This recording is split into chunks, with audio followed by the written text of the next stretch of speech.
In the shadowy halls of Greystone Manor, a retired diplomat is found murdered. A letter opener in his chest, the door locked from within. For suspects his poised wife, reckless nephew, secretive solicitor. An enigmatic German Maid hides secrets as dark as the manor's past. Miss Jane Marple, with her keen eye and quiet wit, unravels a web of wartime espionage, a torn photograph, and coded letters to Berlin, leading to a chilling truth: the Maid, a spy from a forgotten war, killed to bury her identity. In St. Mary, Mead, where gossip whispers and shadows linger, one question grips you: whose secret will unravel next? Chapter 1. The scene at Greystone Manor. The village of St. Mary Mead lay hushed under a shroud of autumn mist, its cottages and hedgerows softened by the damp October air. At the heart of the village, Greystone Manor loomed, its greystone facade and mullioned windows exuding an air of faded grandeur. The manor had long been the seat of the Langston family, and its current master, Sir Henry Langston, was a figure of quiet renown, retired diplomat, whose name still carried weight in Whitehall's hushed corridors. But on this particular evening, the manor was no longer a place of dignified repose. A scream had pierced the twilight, and now the village hummed with the kind of scandal that set tongues wagging from the post office to the vicar age. Miss Jane Marple, seated by her cottage window with a skein of pale blue wool in her lap, had heard the news before the church clock struck 7. Her maid, Cherry, had returned from the village shop with wide eyes and a breathless account. Sir Henry had been found dead in his study, murdered, with a letter opener driven into his chest. The discovery was made by the German maid, Elise Berger, who had raised the alarm. For members of the household were present that night, and the police were already at the manor. Miss Marple's needles clicked rhythmically as she listened, her mild blue eyes fixed on the garden beyond. Murder, she reflected, was a most untidy affair, disrupting the delicate threads of village life. By morning, the details had spread like wildfire. Sir Henry, a man of 60 with a soldier's bearing and a diplomat's discretion, had been alone in his study after dinner. The door was locked from the inside, the key still in the lock. The window, though slightly ajar, overlooked a flower bed undisturbed by footprints. The household consisted of Lady Clara Langston, Sir Henry's wife of 20 years, known for her cool elegance; Roger Langston, his nephew, a charming but feckless young man with a penchant for gambling; Elise Berger, the maid, who had joined the household 2 years prior; and Mr. Thomas Grayson, the family solicitor, who often stayed overnight to manage Sir Henry's affairs. Each claimed to have been elsewhere in the manor, and none admitted to hearing a struggle. Miss Marple, invited to the vicarage for tea, found the village abuzz with speculation. The vicar's wife, Mrs. Price, was full of theories, her voice dropping to a whisper as she described Elise's pale face and foreign accent. "One never knows with these continentals," she said, passing the scones.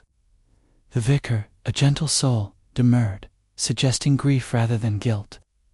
Miss Marple smiled, faintly, her thoughts elsewhere. She had met Sir Henry once, at a charity bazaar, and recalled his sharp grey eyes and guarded manner. A man like that, she mused, might have enemies who lingered in the shadows of his past. Inspector Craddock arrived from Much Benham by midday, a sturdy man with a no-nonsense air and a notebook that seemed perpetually open. He called at Miss Marple's cottage, not out of necessity, but because he valued her knack for seeing what others missed. Over a cup of tea, he shared the bare facts.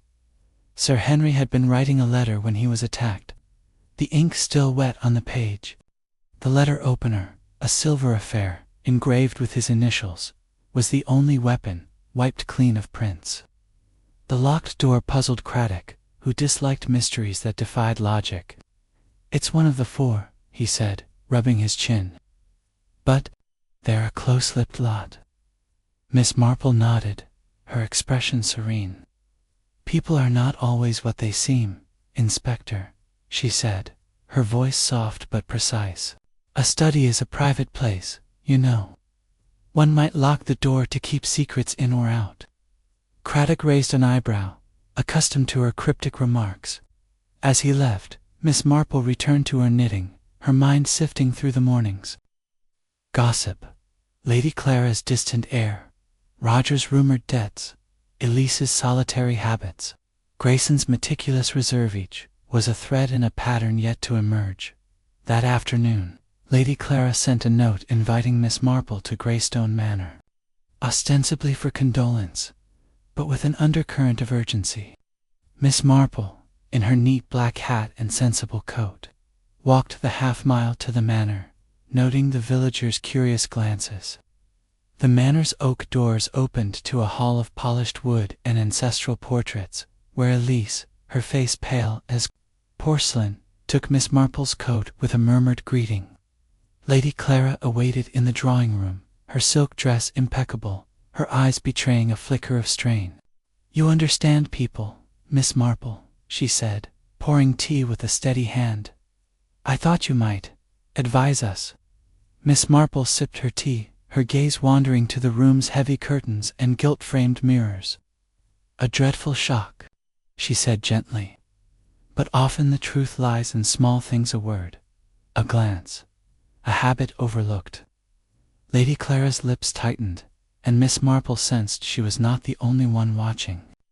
From the hall came the faint clink of silver where Elise lingered, and upstairs a floorboard creaked under Roger's restless pacing.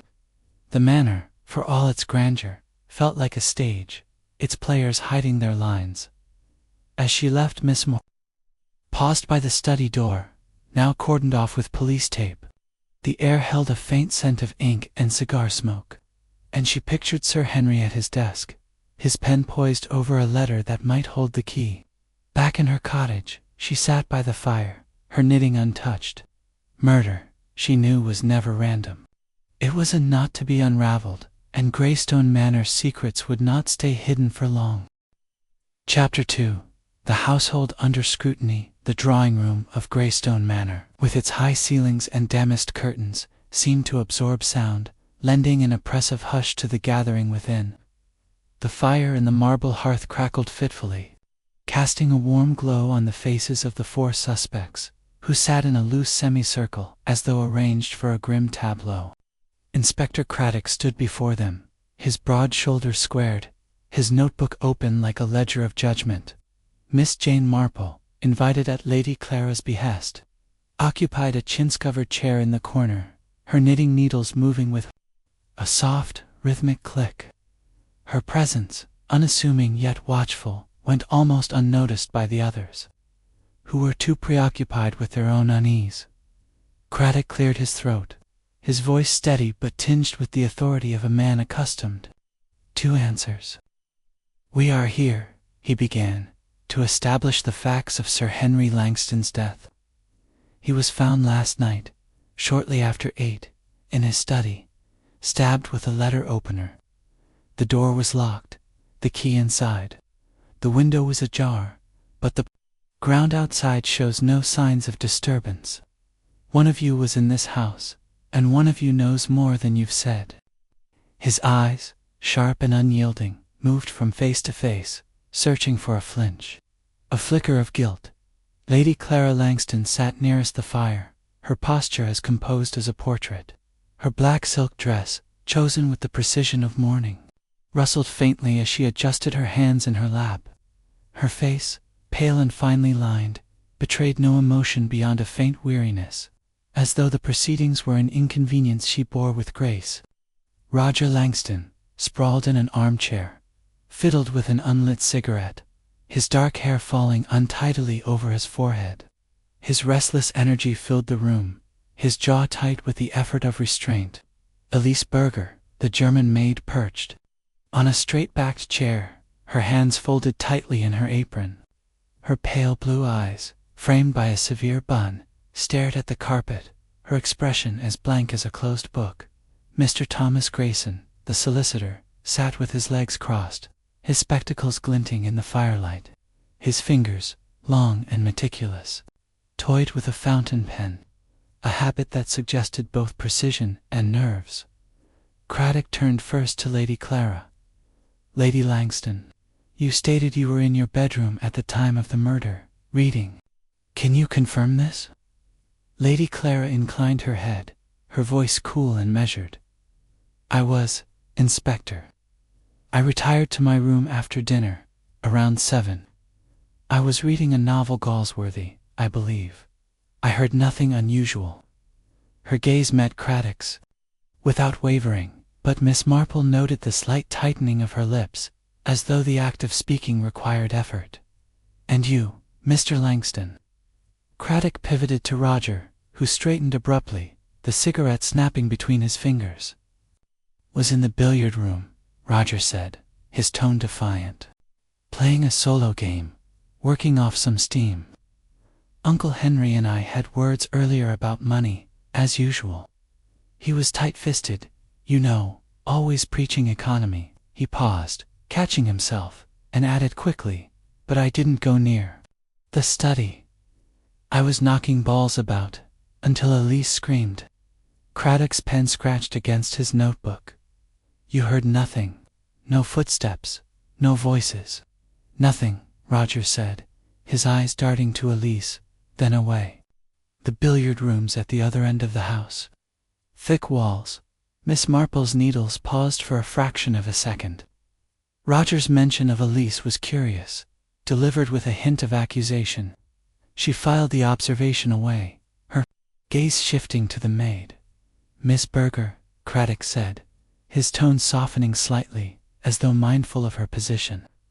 "You discovered the body. Tell me again what happened." Elise raised her eyes, her voice low and accented but clear. "I was in the pantry, polishing silver, as I do most evenings. At 8, I went to the study to collect Sir Henry's coffee tray. The door was locked, which was not unusual. I knocked, but there was no answer. I used my key, the servant's key, and found him." She faltered, her hands twisting in her apron. "He was at his desk, slumped over. I screamed and ran for help." "You didn't touch anything?" Craddock pressed. "No, Inspector.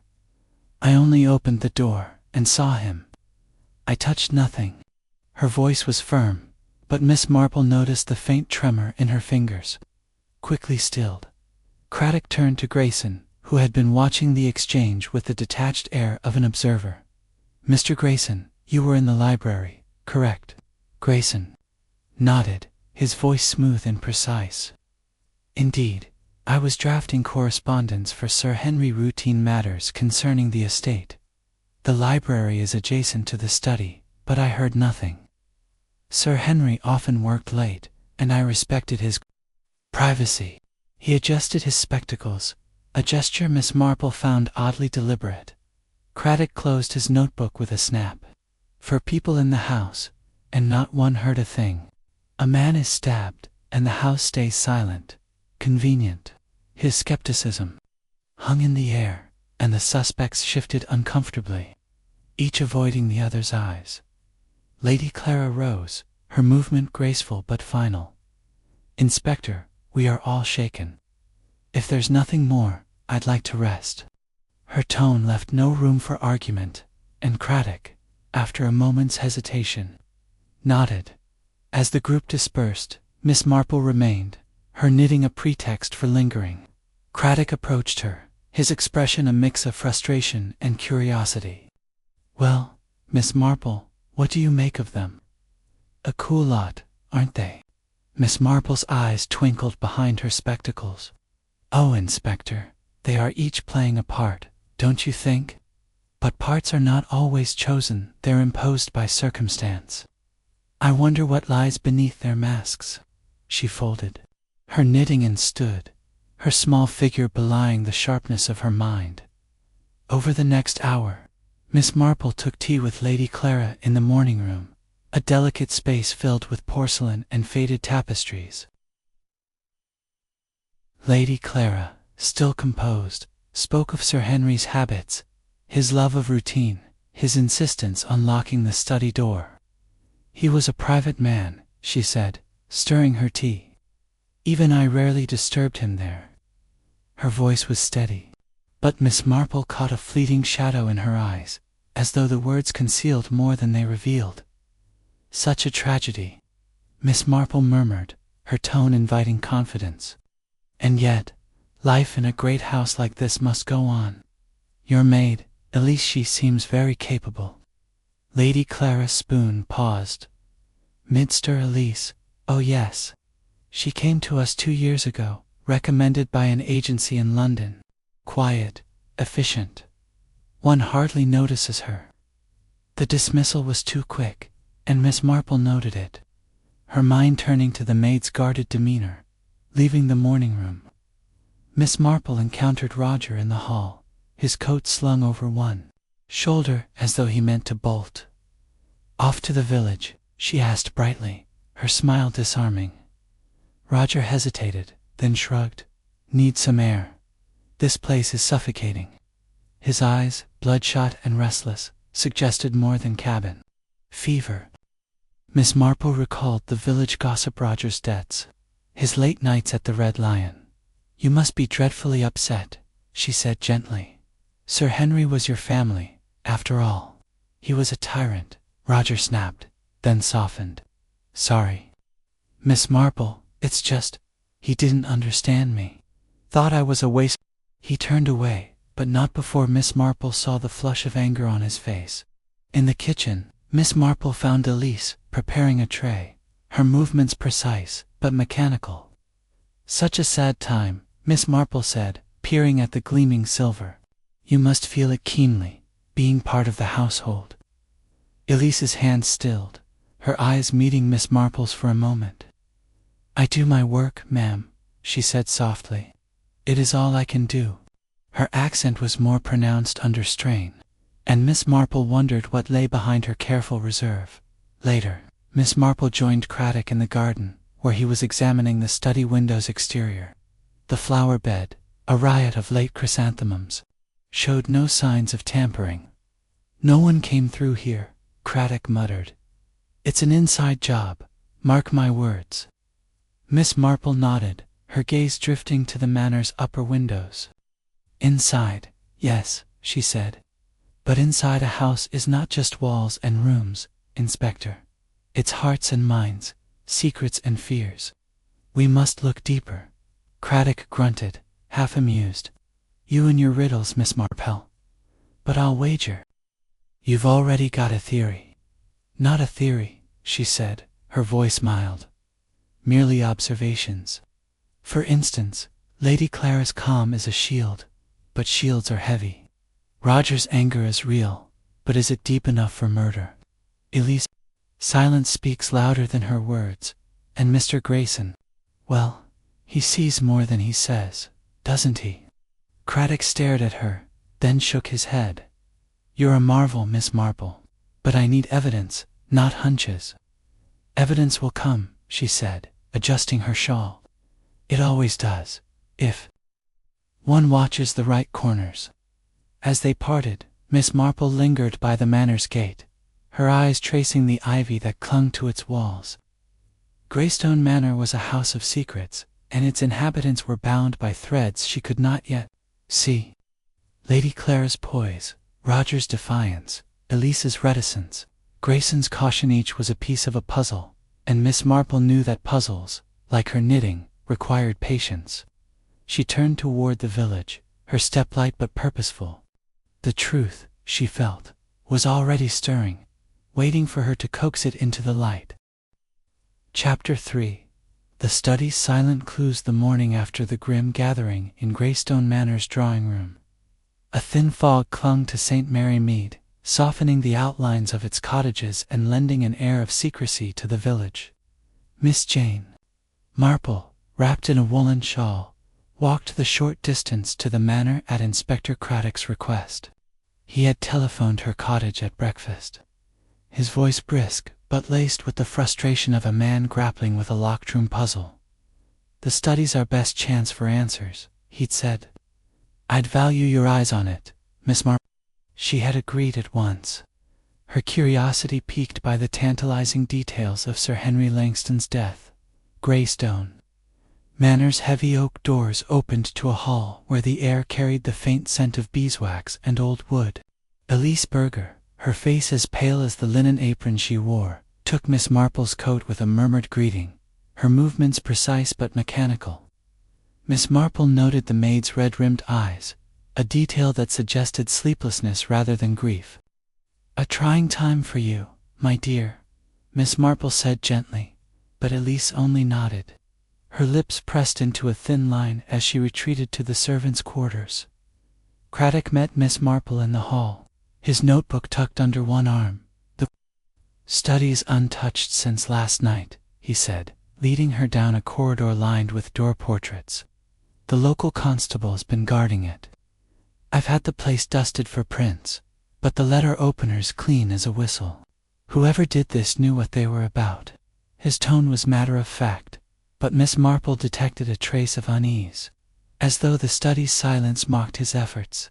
The study itself was a room of masculine severity, its dark oak paneling absorbing the light from a single mullioned window. A mahogany desk dominated the space, its surface cluttered with papers, an inkstand, and a brass lamp. Sir Henry's chair, upholstered in green leather, was pushed back at an angle, as though he had risen moments before his death. The letter opener, now removed for evidence, had left a faint stain on the blotter, a grim reminder of the violence that had unfolded. The window, slightly ajar, admitted a chill breeze, and the fireplace held only cold ashes. Miss Marple stood just inside the threshold, her small figure dwarfed by the room's somber grandeur, her eyes moving slowly over every detail. Craddock gestured to the desk. He was writing a letter when it happened. "To the Foreign Office, by the look of it. It's half finished, no signature. Something about a matter of national interest. Cryptic stuff." He handed Miss Marple a sheet of heavy cream paper, its ink smudged where Sir Henry's hand had faltered. The text was formal, addressed to a Mr. Reginald Thorne, and spoke of a concern that has resurfaced and evidence I can no longer ignore. The final sentence trailed off, the pen leaving a jagged scratch across the page. Miss Marple read it carefully, her lips pursed. "A man like Sir Henry would not write to the Foreign Office lightly," she said. "This suggests he was troubled perhaps by something from his past." She handed the letter back, her gaze drifting to the inkstand, where a small pot had tipped over, spilling a dark pool across the desk. "And this ink," she added, "was spilled in haste. Not by Sir Henry, I think. He was a meticulous man." Craddock raised an eyebrow. "You think the killer knocked it over? Or someone searching the desk?"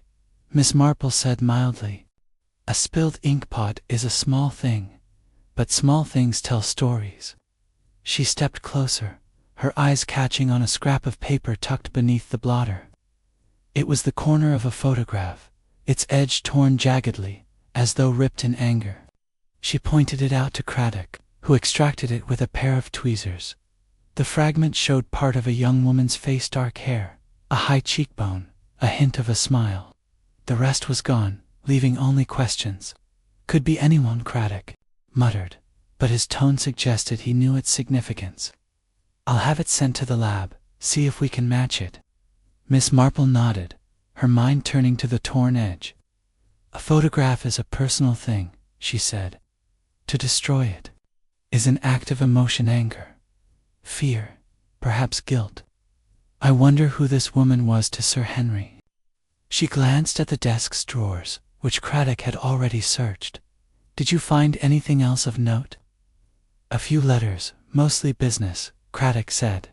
"Some old diplomatic correspondence, nothing recent, and a locked box in the bottom drawer, cast iron, heavy as sign. I'm having a locksmith come this afternoon to open it." He gestured to the window.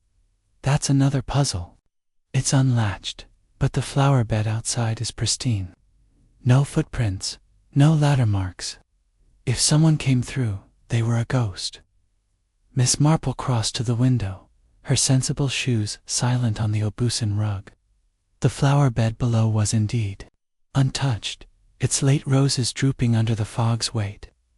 "A ghost," Perhaps, she said, a faint smile touching her lips. Or someone who knew the house well enough to leave no trace. She turned back to the room, her gaze lingering on the fireplace. A faint smear of ash on the hearth caught her eye, barely noticeable against the stone. "Did you examine the chimney?" she asked. Craddock blinked, then chuckled. "You're thinking of secret passages, Miss Marple. This isn't a Gothic novel." But he knelt by the hearth, peering up the flue. "Nothing but soot. No one's been up there in years." "Perhaps not," Miss Marple said, her tone unruffled. "But soot, like ink, can be disturbed. A small thing, but worth noting." She moved to a bookshelf that lined one wall, its volumes a mix of leather-bound classics and diplomatic memoirs. A thin layer of dust coated the shelves, but one section near, a biography of Bismarck, showed faint smudges, as though books had been recently handled. She pointed this out to Craddock, who made a note. "You see everything, don't you?"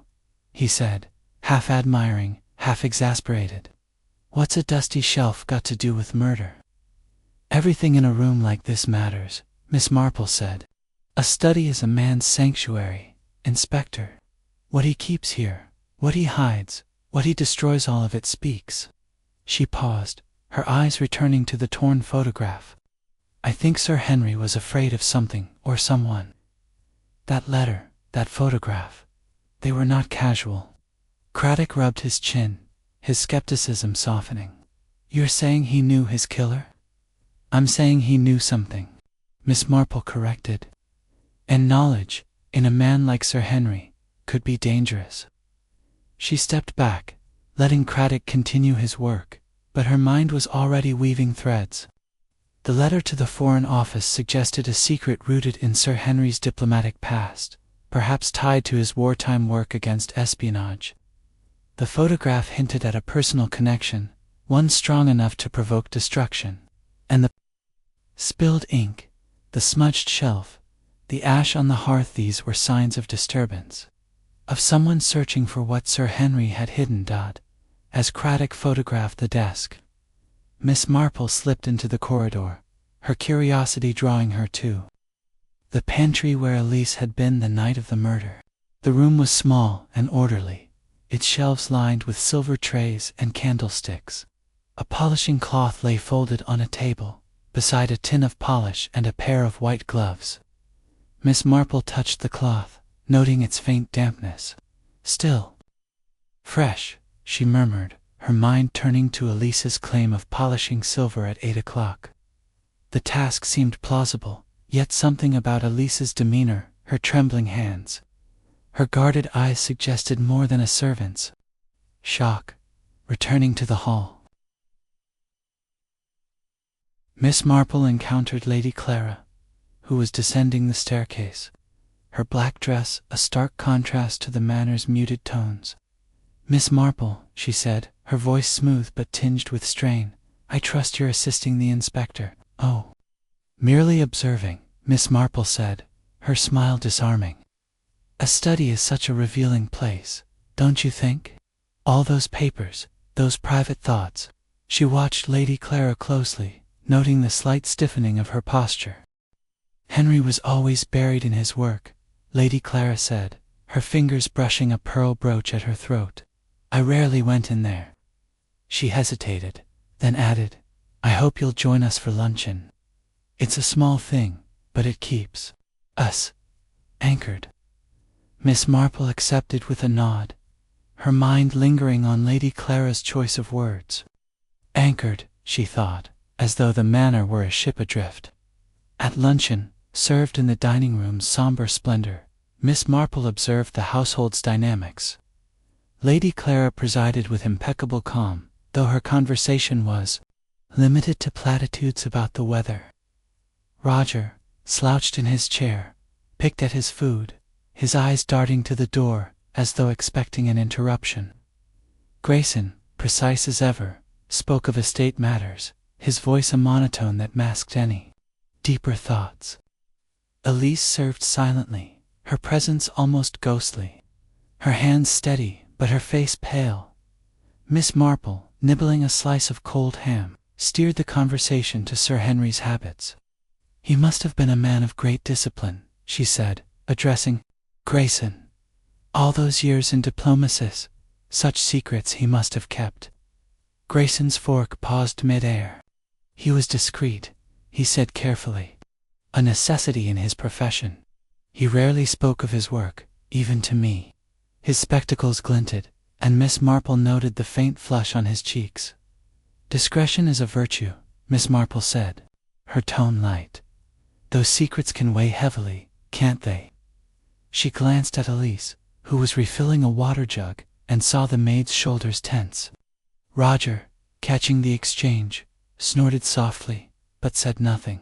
After luncheon, Miss Marple excused herself to the village, her mind buzzing with observations. At the post office, she chatted with Mrs. Mipps, the postmistress, whose memory for village comings and goings was encyclopedic. "That Elise," Mrs. Mipps said, lowering her voice, "she's been sending letters to Berlin, regular as clockwork. Thick envelopes, too, not just postcards. Odd for a maid, if you ask me." Miss Marple nodded, her expression serene. "People do write to family, don't they? Though Berlin is a long way off." She left the post office, her thoughts turning to Elise's solitary habits. Letters to Berlin, a torn photograph, a letter to the Foreign Office. These were not coincidences, but pieces of a pattern. Sir Henry's death, she felt, was no sudden act of passion, but the culmination of something older, something tied to his past. Back at her cottage, Miss Marple sat by the fire, her knitting untouched. The study's clues silent, scattered, deliberate, pointed to a truth that lay just out of reach. The spilled ink suggested a search, the torn photograph an emotion, the letter a warning, and Elise, with her Berlin letters and trembling hands, was a thread that could not be ignored. Miss Marple's needles resumed their rhythm, their soft clicks a counterpoint to her thoughts. The study had spoken, in its quiet way, and she would listen until its secrets were laid bare. Chapter 4. Lady Clara's composure. The fog that had cloaked St. Mary Mead for days began to lift by mid-morning, revealing a sky of pale, watery blue. Greystone Manor, its greystone, warmed by tentative sunlight, stood as a sentinel over the village, its secrets locked within its ivy-clad walls. Miss Jane Marple, her black hat firmly pinned, made her way to the manor at the invitation of Lady Clara Langston, who had sent a note requesting her company for sherry. The invitation, penned in Lady Clara's elegant hand, was polite but insistent, hinting at a need for counsel that went beyond mere condolence. Miss Marple, ever attuned to the undercurrents of human behavior, sensed an opportunity to observe the widow up close. The manor's hall was quiet as Miss Marple entered, the air heavy with the scent of polished wood and fading roses. Elise Berger, her apron immaculate, took Miss Marple's coat with a curt nod, her pale eyes avoiding contact. Miss Marple noted the maid's rigid posture, a contrast to the fleeting vulnerability she had glimpsed in the pantry the previous day. "You must be quite busy, my dear," Miss Marple said kindly. But Elise's response was a murmured "Yes, ma'am." Before she vanished down the servants' corridor, Lady Clara awaited in the morning room, a space of delicate charm with its chintz, curtains, and porcelain figurines. She stood by a window, her black silk dress absorbing the light, her profile as composed as a cameo. At Miss Marple's entrance, she turned, her smile practiced but not without warmth. "Miss Marple, how good of you to come," she said, gesturing to a velvety upholstered chair. "I thought a quiet chat might steady me." Her voice was smooth, but Miss Marple caught the faintest tremor, like a crack in fine china. They settled with glasses of dry sherry, the crystal catching the sunlight in sharp glints. Lady Clara's movements were precise, her hand steady as she poured. Yet Miss Marple observed the careful way she held her glass, as though it were an anchor. "A dreadful business," Miss Marple began, her tone gentle. "Sir Henry's loss must weigh heavily on you." Lady Clara's lips curved in a faint, controlled smile. It does, of course. Henry was a constant in my life. His work kept him distant at times, but one grows accustomed to such things. She sipped her sherry, her eyes fixed on a point beyond Miss Marple's shoulder. The police are thorough, but I confess, their questions unsettle the house. Miss Marple nodded, her expression sympathetic. Questions are unsettling, but necessary. A study, locked or not, holds a man's life in its corners, his papers, his thoughts. I wonder what Sir Henry was working on that last evening. Lady Clara's fingers tightened around her glass, a movement so slight it might have gone unnoticed by a less observant eye. Henry was always writing letters, she said, her voice even, to the Foreign Office, to old colleagues. He never shared the details, even with me. Diplomacy, you know, breeds secrecy.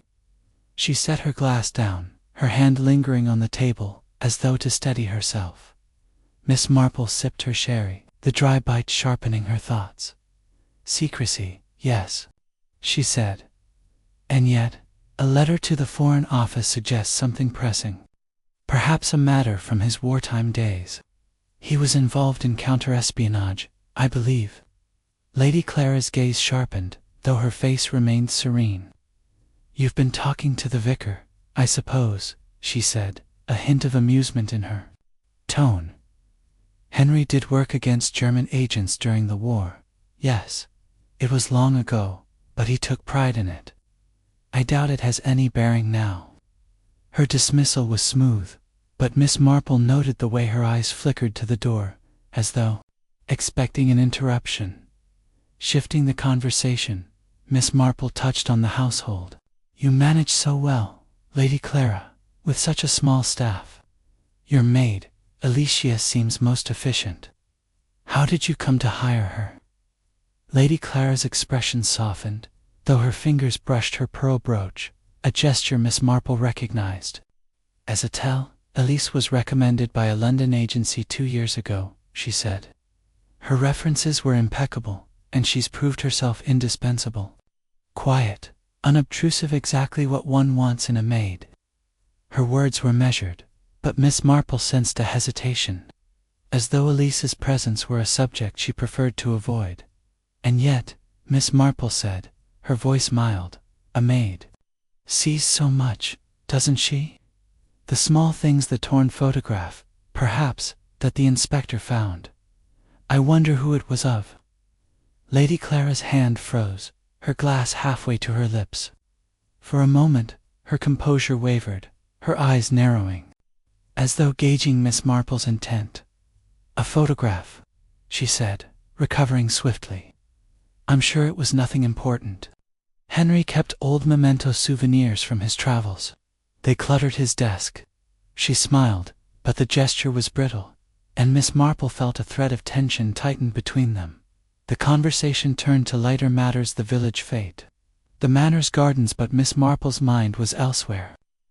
Lady Clara's reaction to the photograph, brief but unmistakable, suggested knowledge she was unwilling to share. Her calm, Miss Marple thought, was not the calm of innocence but of control, honed by years of navigating social currents. As a former actress, Lady Clara would know how to mask her feelings, to present a face that revealed only what she chose. After sherry, Lady Clara excused herself to attend to correspondence, and Miss Marple took the opportunity to wander the Manor's grounds. The gardens, though past their summer glory, were meticulously kept, their boxwood hedges clipped to precision. She found herself near the study window, its sill still marked by police chalk. The flower bed below remained undisturbed, but Miss Marple's eyes caught on a single rose petal, crushed into the soil near the path. It was a small thing, easily overlooked, but it suggested someone had passed close by, perhaps in haste. As she returned to the village, Miss Marple stopped at the vicarage, where Mrs. Price was sorting hymnals for Sunday's service. Over a cup of tea, the vicar's wife was eager to share her knowledge of Greystone's inhabitants. Lady Clara, you know, was quite the star in her youth, Mrs. Price said, her eyes gleaming. On the London stage, before she met Sir Henry. They say she could hold an audience spellbound, make you believe anything. Not that she's showy now, mind you, but there's a presence about her. Miss Marple nodded, stirring her tea. A presence, yes. And such control must be useful in a great house, with so many eyes watching. She paused, then added casually, I suppose she and Sir Henry were well matched, both so skilled at keeping their own counsel. Mrs. Price leaned forward, lowering her voice. Well matched perhaps, but not always close. Sir Henry was often away, and Lady Clara, well, she had her admirers, even after marriage. Not that there was ever scandal, but people talk, don't they? She hesitated, then added, and Roger, that nephew of theirs, he's been a trial. Always after money, they say, and Sir Henry wasn't one to indulge him. Miss Marple, needles, tucked in her bag, seemed to click in her mind as she processed this. Lady Clara's past as an actress explained her poise, her ability to deflect questions with a smile. But admirers, even long ago, could leave traces, rivalries, secrets. And Roger's dependence on Sir Henry's wealth was another thread, one that might tie to the torn photograph or the letter to the Foreign Office at the village shop. Miss Marple lingered by the counter, chatting with Mrs. Wicks, whose knack for gossip rivaled Mrs. Mipps's. That Lady Clara, Mrs. Wicks said, wrapping a parcel of biscuits. She's always been a mystery, keeps to herself, except for those charity teas. But I saw her once, years ago, at a garden party laughing with some gentleman, not Sir Henry. Nothing improper, mind, but you could see she knew how to charm. Miss Marple smiled, tucking the biscuits into her basket. Charm is a gift, she said, and a burden perhaps, when one must guard it carefully. As she left, her thoughts turned to the glance she had seen Lady Clara exchange with Roger. During Craddock's questioning, a glance too brief to interpret, yet heavy with meaning. Was it concern for her nephew, or something else? Back at her cottage, Miss Marple sat by the fire, her knitting a soft counterpoint to her racing thoughts. Lady Clara's composure was a fortress, but fortresses had cracks. Her reaction to the photograph, her guarded words about Elise, her past as an actress, all were pieces of a puzzle that refused to cohere. The manor, Miss Marple felt, was a stage, and Lady Clara its most skilled performer. But performers, she knew, could falter under scrutiny. And Miss Marple was nothing if not patient. She recalled a conversation with her nephew Raymond, who had once described the theater as a place of illusions, where truth hid behind painted smiles. Lady Clara's smile, Miss Marple thought, was painted indeed, but its purpose was unclear. Was she shielding herself, her nephew, or something deeper? Secret tied to Sir Henry's death. The torn photograph loomed in her mind, its missing half a silent challenge. And Elise, with her Berlin letters, hovered at the puzzle's edge. A figure whose role was yet to be defined. As the fire crackled, Miss Marple's needles moved faster, their rhythm a mirror to her thoughts. Lady Clara's composure was a clue. In itself, a mask that invited questions. The truth, Miss Marple knew, lay in the moments when masks slipped in glances, in hesitations, in the small things that betrayed the heart. She would watch, and wait, for Greystone Manor's secrets were stirring, and Lady Clara, willingly or not, would lead her closer to their heart. Chapter 5. Roger's restless spirit. The sun, having burned through the morning's mist, cast a golden haze over St. Mary Mead, gilding the hedgerows and softening the stark lines of Greystone Manor. The village, however, buzzed with a restless energy, its inhabitants trading whispers about Sir Henry Langston's murder with the fervor of a parish scandal. Miss Jane Marple, her basket looped over one arm, walked the winding path to the manor's gardens, her mind sifting through the threads of the case. The torn photograph, the spilled ink, Lady Clara's guarded poise, and Elise's silent vigilance, all were pieces of a pattern, but it was Roger Langston, the late diplomat's nephew, who now drew her attention. His volatility, glimpsed during Inspector Craddock's questioning, suggested a man teetering on the edge, and Miss Marple knew that such men often revealed more than they intended. She found Roger in the Manor's rose garden, a neglected corner where thorny stems tangled with late-blooming buds. He stood by a crumbling sundial, a cigarette dangling from his lips, his tweed jacket slung carelessly over one shoulder. His dark hair, usually tousled with a practiced charm, fell lankly across his forehead, and his eyes, bloodshot and shadowed, betrayed a night of little sleep. At Miss Marple's approach, he started, the cigarette dropping to the gravel path, where he crushed it with a scuffed boot. "Good morning, Mr. Langston," Miss Marple said, her voice bright but laced with the gentle probing she wielded so deftly. "The gardens are lovely, even at this time of year. A fine place to clear one's thoughts." Roger's mouth twisted in a half-smile, more grimace than greeting. "Thoughts don't clear so easily these days, Miss Marple," he said, his voice rough. "Not with the police poking about, and the whole village gawking." He lit another cigarette, his hands unsteady, and exhaled a plume of smoke that curled into the still air. Miss Marple settled on a weathered bench, her basket at her side, her eyes never leaving Roger's face. "A dreadful time for you," she said. "Sir Henry was your uncle, but more than that, I imagine a guardian, perhaps, after your parents passed." Roger's jaw tightened, and he turned to face the sundial, tracing its mossy edge with a finger.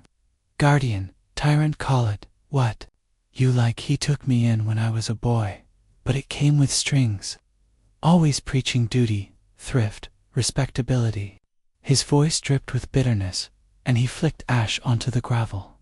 "He didn't understand me, thought I was a fool for wanting more than this stifling village." Miss Marple nodded, her expression one of quiet sympathy. "Young men often dream of wider horizons," she said. "But dreams can be costly, can't they? I've heard talk in the village, nothing malicious you understand about debts, perhaps in London." Roger's head snapped up, his eyes narrowing. "Village gossip," he muttered. "They've nothing better to do than invent stories. Yes, I owe money cards, horses, the usual. But I wasn't bleeding Henry for it, if that's what you're thinking." His defiance was brittle, and Miss Marple noted the flush creeping up his neck, a sign of truth stretched thin. "Of course not," she said soothingly. "But family quarrels can be painful. You mentioned arguing with Sir Henry the day he died. Over money, I believe." Roger hesitated, his cigarette burning forgotten between his fingers. "It was nothing new," he said at last. "He called me into the study after lunch, gave me the usual lecture, said he'd cut me out of the will if I didn't shape up. I told him to keep his money. I was in the billiard room when it happened, like I told His voice grew sharper, as though repeating the alibi would cement its truth. Miss Marple's needles, though absent, seemed to click in her mind as she processed his words. "The billiard room," she said thoughtfully. "Quite a distance from the study. And yet, you saw something that evening, didn't you? Elise, perhaps, near the study." Roger's eyes widened, a flicker of surprise betraying him before he masked it with a scowl. "You're sharp, aren't you?" he said, his tone grudging. "Yes, I saw her. Around 7:30, maybe. She was carrying a tray, heading toward the study. Said she was taking Henry his coffee. But she wasn't in a hurry, and she looked furtive, if you know what I mean." He paused, then added, "She denied it when I mentioned it to Craddock. Said she was in the pantry all evening." Miss Marple's lips pursed, a faint gesture that hid the quickening of her thoughts. "Furtive," she repeated. "An interesting word. People do move about a house, of course, especially servants. But impressions linger, don't they?" She tilted her head, her gaze steady. You must have been quite upset, seeing her there. After your argument with Sir Henry, Roger's cigarette fell to the ground, and he didn't bother to retrieve it. Upset? I was angry, yes. Henry was impossible, and then Elise, skulking about it, set me off. But I didn't kill him, Miss Marple. I'm not that sort. His voice cracked, and he turned away. His shoulders hunched as though shielding himself from her scrutiny. Miss Marple rose, brushing a leaf from her skirt. Anger is a heavy burden, she said gently, but it's not always emotive. You'll feel better for some rest, I think. She left him by the sundial, his figure a study in defiance and despair, and made her way to the village, her mind turning over Roger's words like pebbles in a stream. At the Red Lion, the village pub, Miss Marple lingered over a cup of tea, her presence unremarkable among the locals. The landlord, Mr. Higgs, was a font of gossip, and with a little prompting, he shared what he knew of Roger's habits. Young Langston's been in here often enough, Higgs said, polishing a glass. Likes his whiskey, and his tempers short when he's had a few.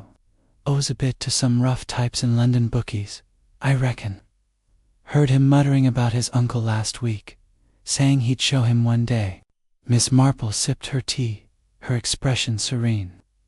Young men can be impulsive, she said, but showing someone isn't the same as well. Something more final, is it?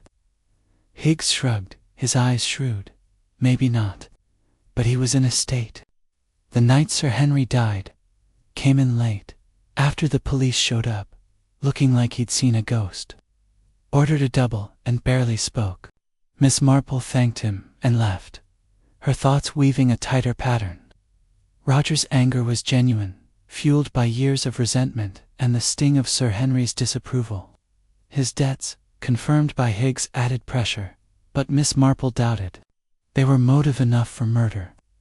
His claim about Elise, however, was a new thread, one that clashed with the maid's account. If Roger was lying, it was to deflect suspicion. If he was truthful, Elise's presence near the study demanded scrutiny. Back at Greystone Manor, Miss Marple sought out Inspector Craddock, who was in the library, sifting through Sir Henry's correspondence.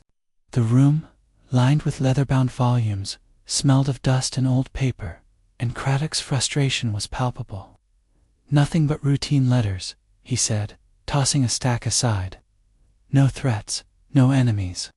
This locked box is our last hope. But the locksmith's delayed till tomorrow. Miss Marple glanced at the iron box on the table, its surface etched with a faint monogram. Patience, Inspector, she said. The study has already told us much. Roger, for instance, he mentioned seeing Elise near the study that evening. A small thing, but discrepancies are revealing. Craddock's eyes narrowed. He did, didn't he? And she denied it. I'll have another word with her. He made a note, then added, What do you make of Roger? He's got motive money, bad blood, but he's no mastermind. Miss Marple smiled faintly. Roger is a storm, Inspector, loud, chaotic, but not deep. His anger is real, but murder requires a colder heart, I think. She paused, her gaze drifting to a window where the garden was visible. Still, his story about Elise, it's a thread we must follow. That afternoon, Miss Marple joined Lady Clara for tea in the drawing-room, a formality that allowed her to observe the household's dynamics. Roger was absent, reportedly in the village, but Lady Clara's composure was as polished as ever, though her eyes lingered on the empty chair where Roger usually sat.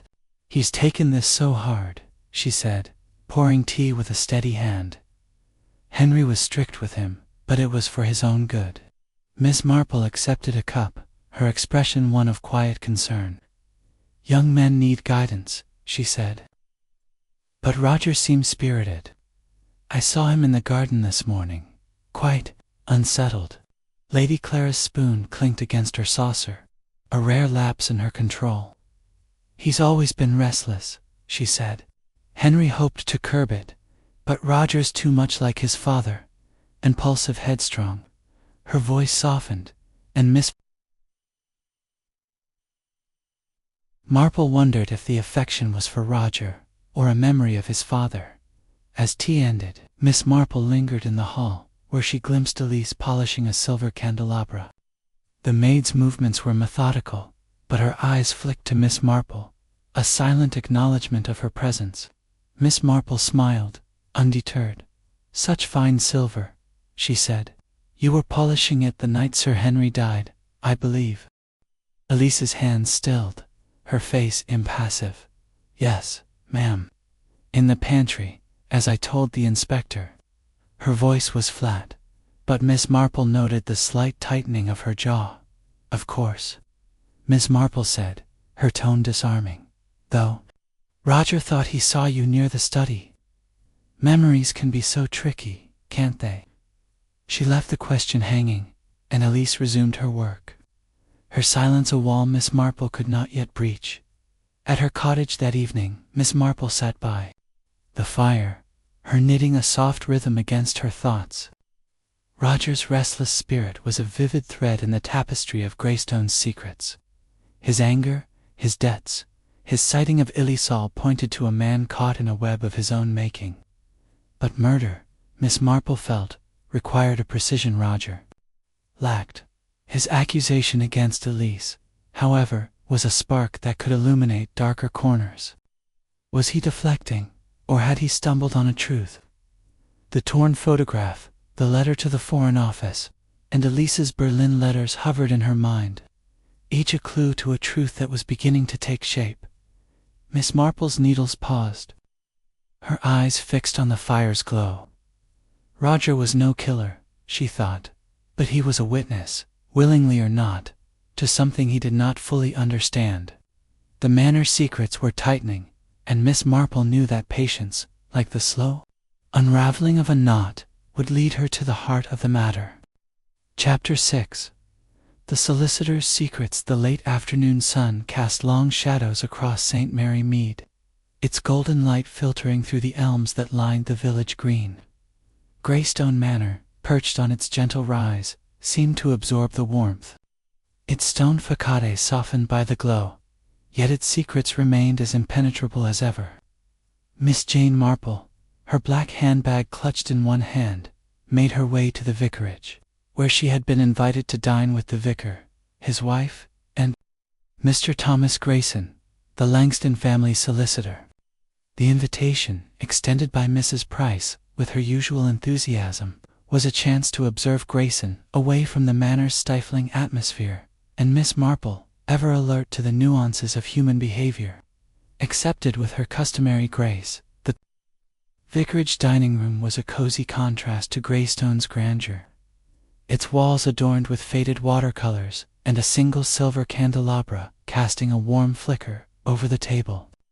The vicar, Mr. Price, a gentleman with a penchant for quoting Donne, presided with benign distraction, while Mrs. Price, her eyes bright with curiosity, ensured the conversation flowed as smoothly as the claret. Grayson, seated opposite Miss Marple, was the picture of professional reserve, his grey suit immaculate, his spectacles glinting as he sliced his roast lamb with surgical precision. Yet Miss Marple, her mild blue eyes deceptively soft, noted the faint tension in his posture, as though he were braced for questions he preferred not to answer. The talk began with village matters, the upcoming harvest festival, the state of the church roof, but Miss Marple, with the skill of a seasoned conversationalist, steered it toward Greystone. "Such a tragedy for the Langstons," she said, her voice laced with sympathy. "Sir Henry was fortunate to have you, Mr. Grayson, managing his affairs. A solicitor's work must be so delicate, balancing trust and discretion." Grayson inclined his head, a faint smile touching his lips. "Discretion is indeed the cornerstone of my profession, Miss Marple," he said, his voice smooth and measured. "Sir Henry's estate was complex investments, properties, charitable bequests. He relied on me to keep things in order, and I endeavored to do so." He adjusted his spectacles, a gesture Miss Marple had come to recognize as a shield against scrutiny. Mrs. Price, seizing the opening, leaned forward, But surely, Mr. Grayson, you must know all sorts of secrets. Sir Henry was a diplomat, after all. Did he ever confide in you about his work, those wartime intrigues, perhaps? Grayson's fork paused, and Miss Marple caught the brief tightening of his jaw. Sir Henry was not one for confidences, he said, his tone carefully neutral. His diplomatic career was largely before my time with the family. My role was financial and legal, not historical. He resumed eating, but the deliberate pace of his movements suggested a man choosing his words with care. Miss Marple sipped her water, her expression serene. Of course, she said. Though a man like Sir Henry must have left traces of his past papers, perhaps, in that locked box Inspector Craddock mentioned. I wonder what it contains. Grayson's spectacles flashed as he met her gaze, and for a moment, Miss Marple sensed a flicker of unease. The box is likely routine, he said. Will's deeds, perhaps personal letters. Sir Henry was methodical. I expect the locksmith will reveal nothing extraordinary. He smiled, but the gesture was perfunctory, and Miss Marple noted the way his fingers toyed with his napkin. A subtle tell of discomfort. The conversation shifted to the vicar's sermon. But Miss Marple's mind was elsewhere. Grayson's reticence about Sir Henry's past was not unexpected, but his reaction to the locked box suggested knowledge he was unwilling to share. His role as solicitor gave him access to the family's innermost workings, yet he presented himself as a mere functionary, a stance that felt too polished to be entirely genuine. She recalled a smudged bookshelf in the study, the faint ash on the hearth, signs of someone searching, perhaps for something Grayson knew of, after dinner. As the group moved to the drawing room for coffee, Miss Marple found a moment to speak. With Grayson alone, he stood by a window, gazing at the darkening garden, his profile sharp against the glass. You must find this all very trying, Mr. Grayson, she said, her voice soft but probing. Being so close to the family, yet now under such scrutiny. Grayson turned, his expression guarded. It is unsettling, Miss Marple, but I have nothing to hide. My work for Sir Henry was straightforward estate planning, mostly. He was considering changes to his will, as it happens, but we hadn't finalized anything. He adjusted his spectacles again, and Miss Marple noted the slight tremor in his hand. Changes to the will, she said, her tone one of polite curiosity. That must have caused some tension, with young Roger so dependent on his uncle's support. Grayson's lips thinned. Roger was aware of Sir Henry's intentions. He stood to lose a significant inheritance in favor of a charitable trust. It was a sore point, but hardly my place to intervene. He paused, then added, Sir Henry was adamant about encouraging responsibility. Miss Marple nodded, her mind turning to Roger's bitterness. His accusation against Elise. Responsibility is a heavy word, she said. And Sir Henry's work, his diplomatic past, must have carried its own burdens. I understand he dealt with sensitive matters during the war. You were involved in intelligence yourself, weren't you, Mr. Grayson? The question, delivered with her usual mildness, caught Grayson off guard. His eyes widened, and he coughed, covering the moment with a sip of coffee. You're well informed, Miss Marple, he said, his voice tight. I did some minor work during the war, code-breaking clerical tasks, nothing glamorous. It was years ago, and hardly relevant now. He set his cup down, the clink loud in the quiet room, and Miss Marple sensed she had struck a nerve. Everything is relevant in a murder. I find, she said, her smile disarming. Old secrets have a way of resurfacing, don't they? She let the words hang, and Grayson's silence was answer enough. He excused himself to speak with the vicar, but Miss Marple watched him go, her thoughts racing. Grayson's wartime role, however minor he claimed, placed him in the same shadowy world as Sir Henry's counter-espionage work. The letter to the Foreign Office, the torn photograph, could Grayson no more than he admitted. The next morning, Miss Marple visited the village library, a small room above the post office where Miss Hartnell, the librarian, presided with a zeal for order. Over a cup of weak tea, Miss Marple inquired about Grayson's reading habits, framing her curiosity as idle chatter. "Mr. Grayson's such a scholarly man," she said. "I imagine he's fond of history, perhaps legal texts." Miss Hart's eyes gleamed with the pleasure of sharing knowledge. "Oh, he's a regular. Miss Marple borrows all sorts biographies, law journals, but lately he's been after books on cryptography. Odd for a solicitor, I thought. He took out a tome on Enigma ciphers just last month." She lowered her voice, as though imparting a state secret. "Kept it overdue, too, which isn't like him." Miss Marple's lips pursed, a faint gesture that hid the quickening of her thoughts. "Cryptography," she said. "How fascinating. Perhaps a hobby from his wartime days." She thanked Miss Hartnell and left, her mind weaving a new thread into the pattern.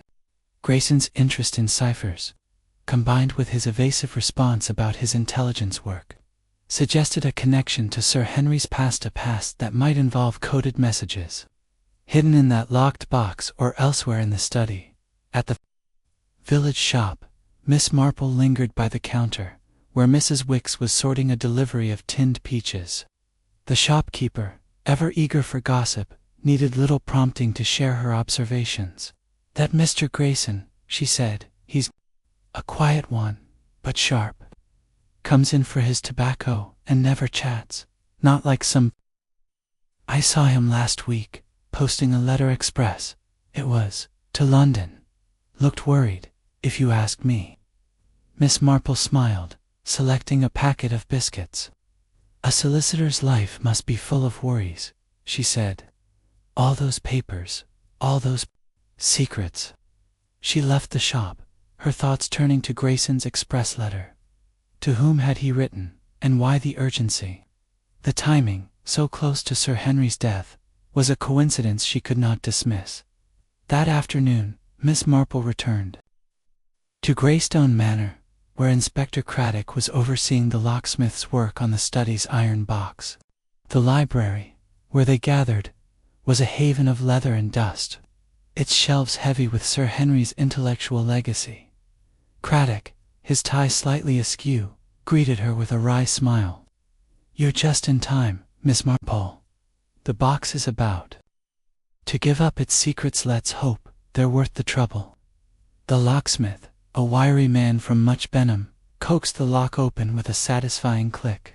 Inside were a bundle of letters, a small notebook, and a sealed envelope marked confidential. Craddock's eyes lit up, but Miss Marple's attention was drawn to the notebook, its pages filled with Sir Henry's precise handwriting. She scanned it briefly, noting references to Berlin, 1917, and Agent V. The letters, mostly legal documents, held little of interest, but the sealed envelope bore the Foreign Office crest. Craddock slid it open, revealing a single sheet. "It's a draft," he said, frowning. "Mentions a threat rekindled and a request for records on wartime operatives." He was digging into something, all right. He glanced at Miss Marple, who was studying the notebook's cryptic entries. "Agent V," she murmured. "A code name, perhaps, from Sir Henry's espionage days. And Berlin such a significant place for secrets." She looked up, her eyes meeting Craddock's. "Mr. Grayson might know more about this than he's said. His wartime work, however minor, could be relevant." Craddock nodded, making a note. "I'll press him again. He's been slippery, that one." He turned to the locksmith, dismissing him, and Miss Marple lingered, her gaze drifting to the library's shelves. A volume on diplomatic history, slightly askew, caught her eye, a faint echo of the smudged shelf in the study. She made a mental note to check it later. As she left the manor, Miss Marple encountered Grayson in the hall, his briefcase in hand, as though preparing to depart. "Off to London, Mr. Grayson?" she asked, her tone light but probing. He started, then recovered with a thin smile. "Just to the village, Miss Marple. some paperwork to post. His voice was calm, but Miss Marple noted the tightness around his eyes, a sign of strain. "Of course," she said. "Paperwork never ends, does it? Especially for a man who knows so much about the family's affairs." She smiled, and Grayson's nod was curt as he hurried away. Back at her cottage, Miss Marple sat by the fire, her knitting a soft counterpoint to her thoughts. Grayson's secrets were subtle but undeniable. His interest in cryptography, his wartime role, his evasive answers about the will and Sir Henry's pastel pointed to a man guarding more than legal documents. The notebook's reference to Agent V and the Foreign Office letter suggested a link to espionage, a world where Grayson, however peripherally, had played a part. His express letter to London, sent days before the murder, was another thread, one that might lead to the heart of the mystery. Miss Marple's needles paused, her eyes fixed on the fire's glow. Grayson was no murderer, she thought. His caution was too ingrained, his mind too orderly. But he knew something, and that knowledge made him a key to Greystone's puzzle. The torn photograph, Elisa's Berlin letters, Roger's accusations, Lady Clara's poisol circled the same truth, and Grayson, with his quiet precision, was closer to it than he admitted. Miss Marple resumed her knitting, her resolve firm. The solicitor's secrets would not stay hidden forever, and she would be there when they unraveled. Chapter 7. Elisa's enigma. Soft rain pattered against the windows of St. Mary Mead, cloaking the village in a silvery haze that blurred the edges of its cottages and lanes.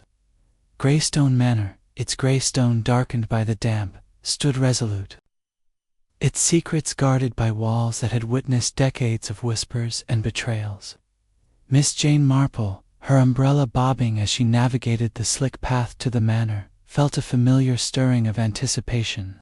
The threads of Sir Henry Langston's murder, the torn photograph, the cryptic letter, the locked box were weaving a pattern, and at its heart was Elise Berger, the German maid whose silence spoke louder than words. Today, Miss Marple resolved to draw her out, to probe the enigma that cloaked her like the village mist.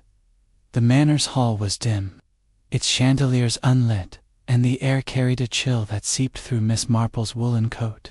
Elise, polishing a brass doorknob with mechanical precision, looked up as Miss Marple entered, her pale face as unreadable as a locked diary.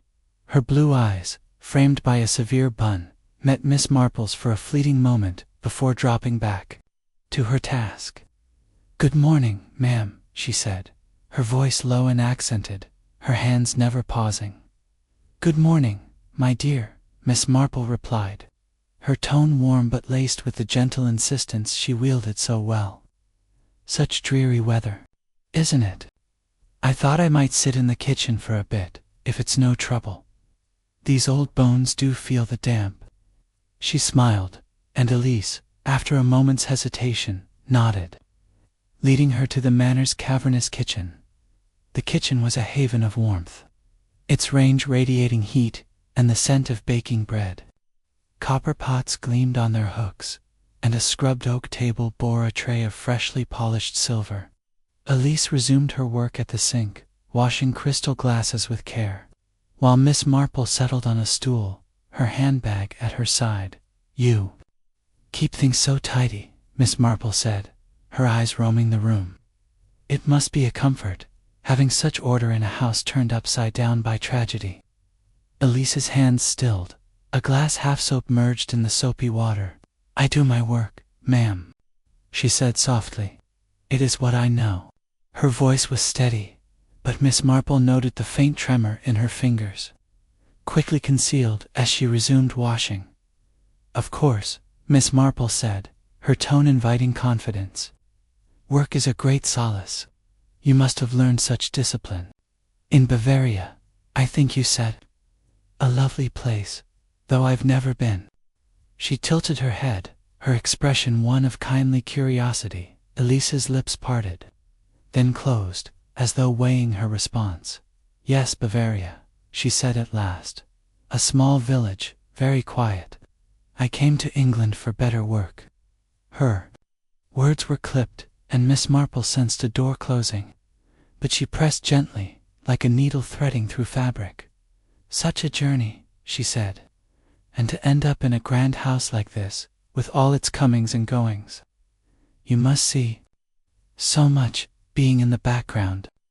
That evening, for instance, when Sir Henry died, you were polishing silver, weren't you? Such a routine task, yet Roger thought he saw you near the study." Elise's hands froze, the glass slipping from her grasp to clink against the sink. She retrieved it quickly, her face pale but composed. "Mr. Langston is mistaken," she said, her voice barely above a whisper. "I was in the pantry, as I told the inspector. I did not go to the study until I fetched the coffee tray, and then I found him." Her eyes flicked to Miss Marple.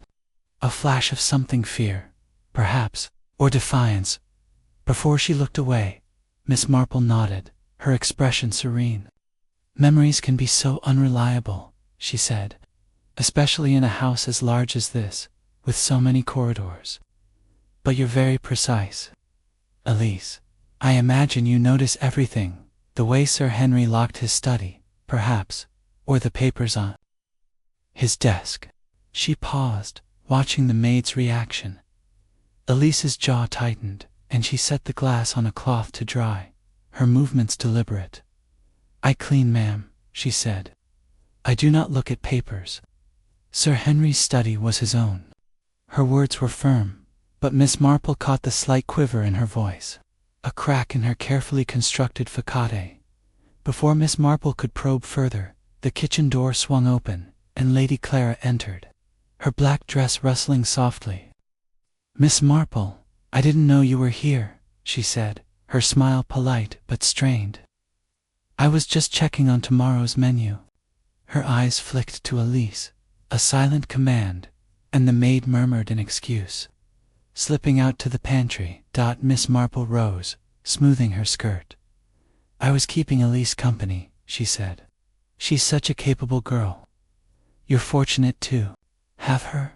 Her tone was light, but her gaze lingered on Lady Clara, noting the faint tension in her posture, as though Elise's presence were a weight she carried. Lady Clara's smile tightened.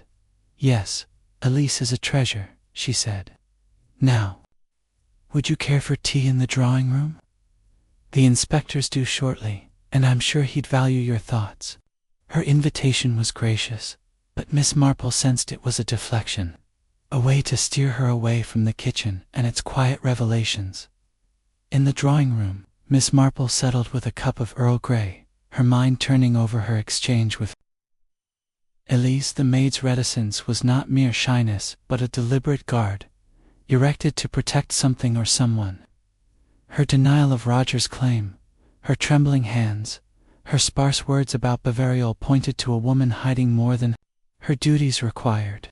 The Berlin letters, mentioned by Mrs. Mipps at the post office, loomed in Miss Marple's thoughts, a thread that tied Elise to a world beyond Greystone's walls. Inspector Craddock arrived as the rain intensified, his coat dripping as he joined Miss Marple and Lady Clara. His notebook was already open, his expression one of dogged determination. "The locksmith's findings are interesting," he said, accepting a cup of tea. "That notebook in the box, those references to Agent V in Berlin, it's got me thinking Sir Henry was on to something from his wartime days. I've sent a query to the Foreign Office, but they're tight-lipped as usual." Miss Marple's eyes twinkled behind her spectacles. "A wise move, Inspector," she said. "Sir Henry's past seems to cast a long shadow. I was just speaking with Elise, and she's most reserved. Roger's claim that he saw her near the study is curious, don't you think? Especially since she insists she was elsewhere." Craddock's pen paused, his brow furrowing. "Curious, yes. She's a cool one, that Elise. I've checked her references, solid, from a London agency, but they're vague on her background. And those Berlin letters Mrs. Mipps mentioned, they're addressed to a postbox. No name. Could be family, could be something else." He glanced at Lady Clara, who was stirring her tea with studied calm. Elise has been nothing but reliable, Lady Clara said, her voice smooth. I can't imagine her involved in anything untoward. Servants write home, don't they? It's only natural. Her defense was swift, and Miss Marple noted the way her fingers brushed her pearl brooch. A gesture of unease. Natural, perhaps, Miss Marple said, her tone mild. But a maid's duties bring her close to a household's secrets. Elise found Sir Henry's body, after all.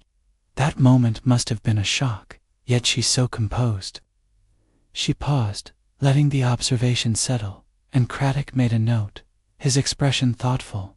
After tea, Miss Marple excused herself to the village, her umbrella shielding her from the drizzle. At the post office, she found Mrs. Mipps sorting mail, her hands as busy as her tongue.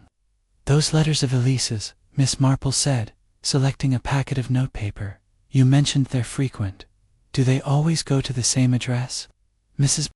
Mipps's eyes gleamed with the thrill of gossip. Every week like clockwork, she said. A postbox in Berlin, no name, just a number, thick envelopes, two not your usual chatty letters. I've wondered, but who's to say? She's a foreigner, after all. Her tone was conspiratorial, and Miss Marple smiled, tucking the notepaper into her bag. Foreigners do have their ways, she said, her voice disarming. Though a maid's life is so tied to the house, isn't it? Hardly time for secrets. She left the post office, her thoughts circling Elise's letters. A postbox, anonymous and distant, suggested caution, perhaps concealment. Combined with the notebook's reference to Berlin, it hinted at a connection to Sir Henry's wartime worker connection. Elise might fear exposing Dot at the village shop. Miss Marple lingered over a display of preserves, chatting with Mrs. Wicks, whose memory for village comings and goings was unmatched. Elise Berger, Mrs. Wicks said, wrapping a jar of plum jam. She's a queer one. Keeps to herself, except for those walks to the hill by the old mill. Seen her there with binoculars, of all things. Said she was birdwatching, but who needs binoculars for sparrows? She chuckled, but Miss Marple's lips pursed, a faint gesture. That hid the quickening of her thoughts. Birdwatching, she said. How charming. Though a maid's free time is so limited, isn't it? She thanked Mrs. Wicks and stepped into the rain, her mind weaving a new thread. Binoculars, solitary walks, Berlin letters. Elise's actions were not those of a typical maid.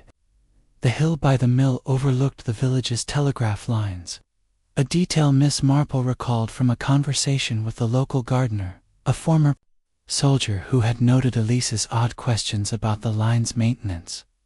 Back at Greystone, Miss Marple joined Craddock in the library, where he was reviewing the notebook's entries. The room's heavy shelves seemed to press in, their volumes a silent witness to Sir Henry's life. Elise is a puzzle, Craddock said, rubbing his chin. I've had her in again, and she sticks to her story pantry, silver, coffee tray. But Roger's account bothers me. If he's lying, he's got a reason. If he's not, Elise is hiding something. Miss Marple nodded, her gaze drifting to a window where rain streaked the glass. Elise is hiding, she said. Not just from us, but from herself, perhaps. Those letters, her walks, her silence, they're pieces of a life she doesn't want seen. And Sir Henry's notebook, Agent V, Berlin, it points to a past that may have followed her here. She paused, her eyes meeting Craddock's. A maid sees everything, Inspector. What did Elise see in that study, before she screamed? Craddock's pen scratched against his notebook, his expression grim. You think she's more than a maid, he said. A spy, maybe, like in those wartime files. I think she's afraid, Miss Marple said, her voice soft but certain, and fear makes people careful or desperate. She rose, adjusting her shawl. We must watch her, Inspector, but gently. A frightened creature bolts, and we need her to stay. At her cottage that evening, Miss Marple sat by the fire, her knitting a soft rhythm against the patter of rain. Elise's enigma was a knot in the tapestry of Greystone's secrets. Her letters, her walks, Her trembling hands all pointed to a woman caught in a web she could not escape. The notebook's cryptic entries, Roger's accusation, Lady Clara's swift defense, each was a thread, and Elise was at their center. Miss Marple's needles moved faster, their clicks a counterpoint to her thoughts. The maid's silence was a shield, but shields could crack, and Miss Marple would be there when they did. Chapter 8. The photographs puzzled. The rain that had softened St. Mary Mead for days gave way to a crisp autumn clarity, the sky a brittle blue that sharpened the village's contours. Greystone Manor, its stone walls gleaming after the downpour, stood as a silent sentinel, its secrets locked within like treasures in a vault. Miss Jane Marple, her sensible shoes crunching on the gravel path to the manor, felt the weight of those secrets pressing closer. The torn photograph, a fragment of a young woman's face, had emerged as a pivotal clue in Sir Henry Langston's murder, and Miss Marple sensed it held the key to unraveling the enigma of Greystone's inhabitants. Today, she aimed to trace its origins, to fit it into the pattern forming in her mind. Inspector Craddock met her in the manor's hall, his coat slung over one arm, his notebook bulging with scribbled observations. His face, usually set in determined lines, bore a spark of excitement. "Miss Marple, you're just in time," he said, his voice low to avoid the ears of a passing footman. "We've had a breakthrough on that photograph. The labs enhanced the fragment enough to see it's a woman in her 20s, dark hair, taken maybe 20 years ago. And here's the kicker. She bears a striking resemblance to Elise Berger, though younger." He handed her a magnified print, the torn edge stark against the grainy image. Miss Marple studied the photograph, her lips pursed in thought. The woman's features, high cheekbones, a delicate jotted indeed, echo Elise's, though softened by youth and a faint smile. "A remarkable likeness," she said, handing it back, "though time and circumstance can alter a face. If this is Elise, or someone connected to her, it explains why Sir Henry kept it tanned, why it was torn." Her eyes twinkled behind her spectacles, and Craddock nodded, sensing her mind already at work. "I'm thinking Sir Henry recognized her," Craddock said, leading her to the library, where a fire crackled against the morning chill. "Maybe, from his wartime work, that notebook Agent V. Berlinet's got to tie in. I've asked the Foreign Office for records on female operatives from 1917, but they're dragging their feet." He gestured to a table where the notebook lay open, its cryptic entries a silent challenge. Miss Marple settled in a leather armchair, her handbag at her side, and scanned the notebook's pages. The references to Berlin were sparse but deliberate, mentioning coded messages intercepted during the war. One entry dated a week before Sir Henry's death read, "V resurfaces must confirm before acting." She tapped the page with a gloved finger.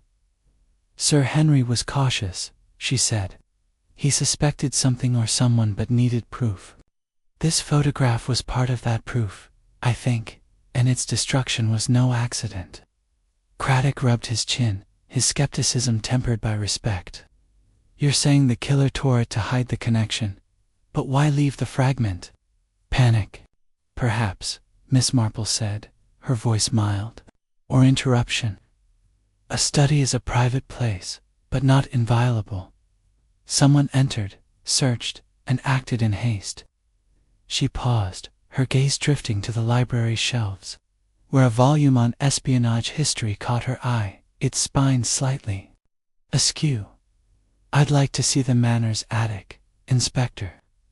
Old houses keep memories, and photographs often linger in forgotten corners." Craddock raised an eyebrow but acquiesced, sensing her instinct was worth following.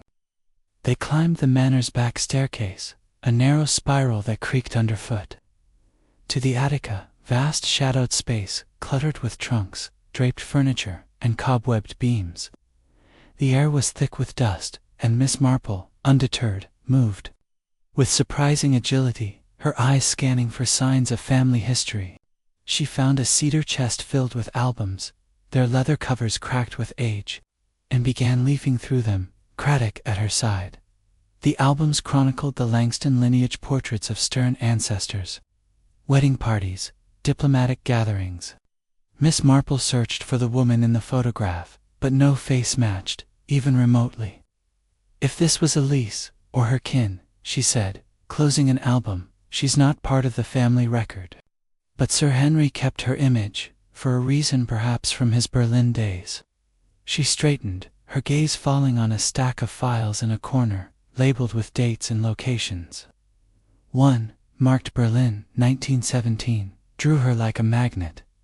Craddock retrieved it, blowing dust from its cover. Inside were typed reports, their edges yellowed, detailing Sir Henry's wartime efforts to track German agents. A few pages bore handwritten notes, including a reference to V, described as a courier for sensitive intelligence. "This is gold," Craddock said, his voice tight with excitement.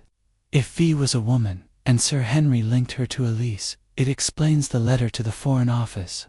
He was sounding the alarm. Miss Marple nodded, her mind racing. "And the photograph was his evidence," she said. "But evidence is dangerous. Whoever tore it knew its significance." She glanced around the attic, noting a faint scuff mark on the floor near the chest, as though someone had recently shifted it. "This attic has been visited, Inspector. Not by us alone." Her tone was calm, but Craddock's eyes narrowed, and he made a note to check for fingerprints. They returned to the library, where Lady Clara was arranging flowers, her black silk dress a stark contrast to the vibrant chrysanthemums. She greeted them with her usual poise.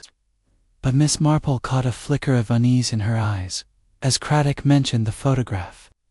"A curious find," Miss Marple said, her voice disarming. "A young woman, perhaps from Sir Henry's past. Do you recall any such memento, Lady Clara?" Lady Clara's fingers paused on a stem, her smile brittle. "Henry had many keepsakes," she said. "Old friends, colleagues. His study was full of such things. I never paid them much mind." Her dismissal was smooth, but Miss Marple noted the way her hand trembled, quickly steadied against the vase. "Photographs are so personal," Miss Marple said, her tone gentle. "This one, torn as it was, must have meant something to him, perhaps a reminder of his wartime work." She watched Lady Clara closely, but the widow's face remained a mask, her eyes fixed on the flowers. "I'm sure it was nothing significant," Lady Clara said, her voice cool. "Henry was sentimental in his way." She excused herself to speak with the housekeeper, and Miss Marple exchanged a glance with Craddock, who was scribbling in his notebook. "She knows more than she's letting on," Craddock muttered, "but she's as slippery as Grayson." Miss Marple smiled faintly. "Lady Clara is a performer, Inspector. But even performers falter under pressure. The photograph unsettles her, and that's a clue in itself." She paused, her thoughts turning to Elise. The maid's resemblance to the photograph, combined with her Berlin letters and solitary walks, painted a picture of a woman entangled in a past she could not escape. But was she the killer, or merely a pawn in a larger game? That afternoon, Miss Marple visited the village hall, where preparations for the harvest festival were in full swing.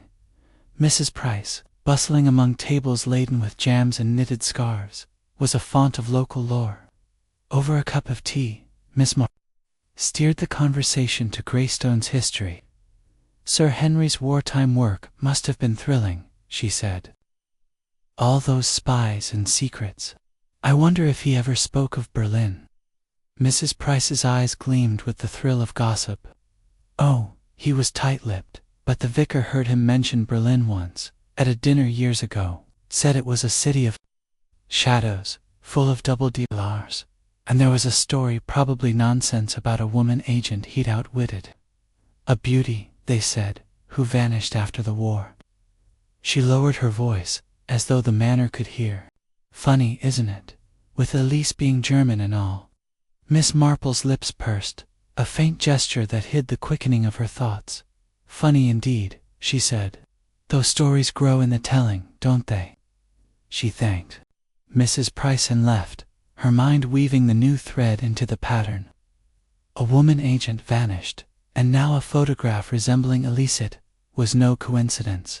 Sir Henry had recognized a threat, and the photograph was his proof, destroyed to protect its subject. At the village shop, Miss Marple lingered over a display of postcards, chatting with Mrs. Wicks, whose memory for village oddities was unmatched. Elise Berger, Mrs. Wicks said, wrapping a packet of tea. She's a mystery. I saw her last month, posting a letter express. It was to Berlin. Looked nervous, kept glancing over her shoulder. Not like her usual calm self. Miss Marple smiled, tucking the tea into her basket. Nerves can betray us, she said, especially in a house like Greystone, with so much unspoken. She left the shop, her thoughts circling Elise's express letter. Like Grayson's sent days before the murder, it suggested urgency, perhaps fear. Was Elise warning someone, or being warned? Back at Greystone, Miss Marple joined Craddock in the study, where he was re-examining the desk's contents. The spilled inkpot, now dry, sat like a silent witness, and Miss Marple's eyes lingered on it. A search, she said, her voice soft. Someone rifled this desk, looking for the photograph, or something like it. The ink was spilled in haste, but the photograph was torn deliberately, a personal act. Craddock nodded, his expression grim. I'm leaning toward Elise, he said. The photograph, her letters, her being first on the scene, it adds up, but motive's the sticking point. Why kill Sir Henry now, after 2 years in the house? Miss Marple's gaze drifted to the window, where the garden lay serene under the autumn sun. Fear, she said. Sir Henry recognized her, or suspected her. The photograph was his evidence, and she acted to protect herself for someone else. She paused, her mind turning to the notebooks Agent V. We need those foreign office records, Inspector. If Elise is tied to Berlin's wartime shadows, they'll tell us. Craddock made a note, his pen scratching loudly in the quiet room.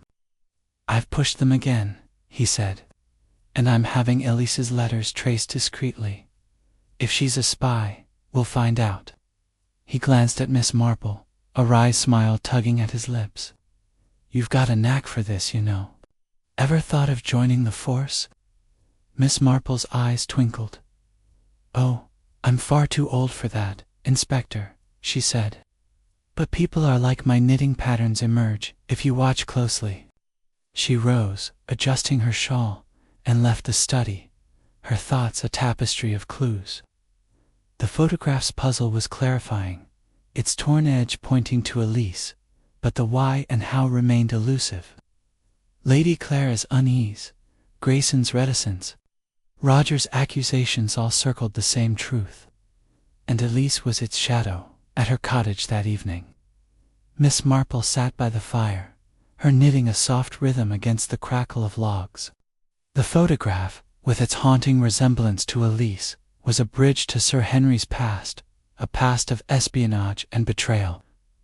The notebook's cryptic entries, the express letters, the scuff mark in the article were threads, and Elise, with her silent fear, was there not? Miss Marple's needles moved faster, their clicks a counterpoint to her resolve. The puzzle was incomplete, but its shape was emerging, and she would not rest until its pieces fell into place. Chapter 9. A Village Revelation. The morning sun bathed St. Mary Mead in a gentle glow, its rays piercing the last wisps of autumn mist to illuminate the village's thatched roofs and winding lanes. Greystone Manor, perched on its rise, seemed to bask in the light, its stone walls a facade of calm that belied the turmoil within. Miss Jane Marple, her basket swinging lightly as she walked to the village hall, felt the case of Sir Henry Langston's murder drawing tighter, like a skein of wool pulled taut. The torn photograph, the cryptic notebook, and Elise Berger's guarded silence were threads in a tapestry, and Miss Marple sensed a revelation was near. Today, at the church bazaar, she hoped to glean insights from the village's chatter, where tongues wagged freely and secrets often slipped. The bazaar was in full swing, the hall a riot of color and noise. Tables groaned under jars of homemade jam, knitted scarves, and trays of scones, while children darted through the crowd, clutching sticky buns. Mrs. Price, the vicar's wife, presided over a stall of embroidered linens, her eyes bright with the thrill of organization. Miss Marple, in her neat black hat, blended seamlessly into the throng, her presence unremarkable yet her ears attuned to every whispered word. She paused by a display of preserves, where Mrs. Wicks, the shopkeeper, was regaling a customer with tales of Greystone's woes. "It's a scandal, isn't it?" Mrs. Wicks said, wrapping a jar of gooseberry jam. "Sir Henry stabbed in his own study, and that made Elise cool as you please. I've seen her, you know, on her walks to that hill by the mill, always alone, with those binoculars. Bird, she says, but I say, it's queer." Her voice dropped, and Miss Marple, feigning interest in a pot of marmalade, leaned closer. "Queer, indeed," the customer, a farmer's wife, replied. "My Tom saw her there last week, standing by the telegraph pole, looking all secretive. Not a bird in sight, mind you." She chuckled, and Mrs. Wicks nodded sagely, as though privy to a great conspiracy. Miss Marple's lips pursed, a faint gesture that hid the quickening of her thoughts. Binoculars, a hill overlooking the telegraph lines, and Elise's solitary habits, these were not the pastimes of an ordinary maid. She recalled the gardener's remark about Elise's questions regarding the telegraph system, a detail that now took on a sinister hue. Purchasing a jar of marmalade, Miss Marple moved on, her mind weaving this new thread into the pattern at Mrs. Price's stall. She lingered over a set of doilies, her conversation light but purposeful. "Such a splendid bazaar," she said, her voice warm. "The village comes together so well, even in troubled times. Greystone's shadow must weigh on everyone, though Elise, especially, being the one to find poor Sir Henry." Mrs. Price's eyes gleamed with the lure of gossip. "Oh, it's a dark business, Miss Marple," she said, adjusting a doily. "Elise keeps to herself, but I've heard things.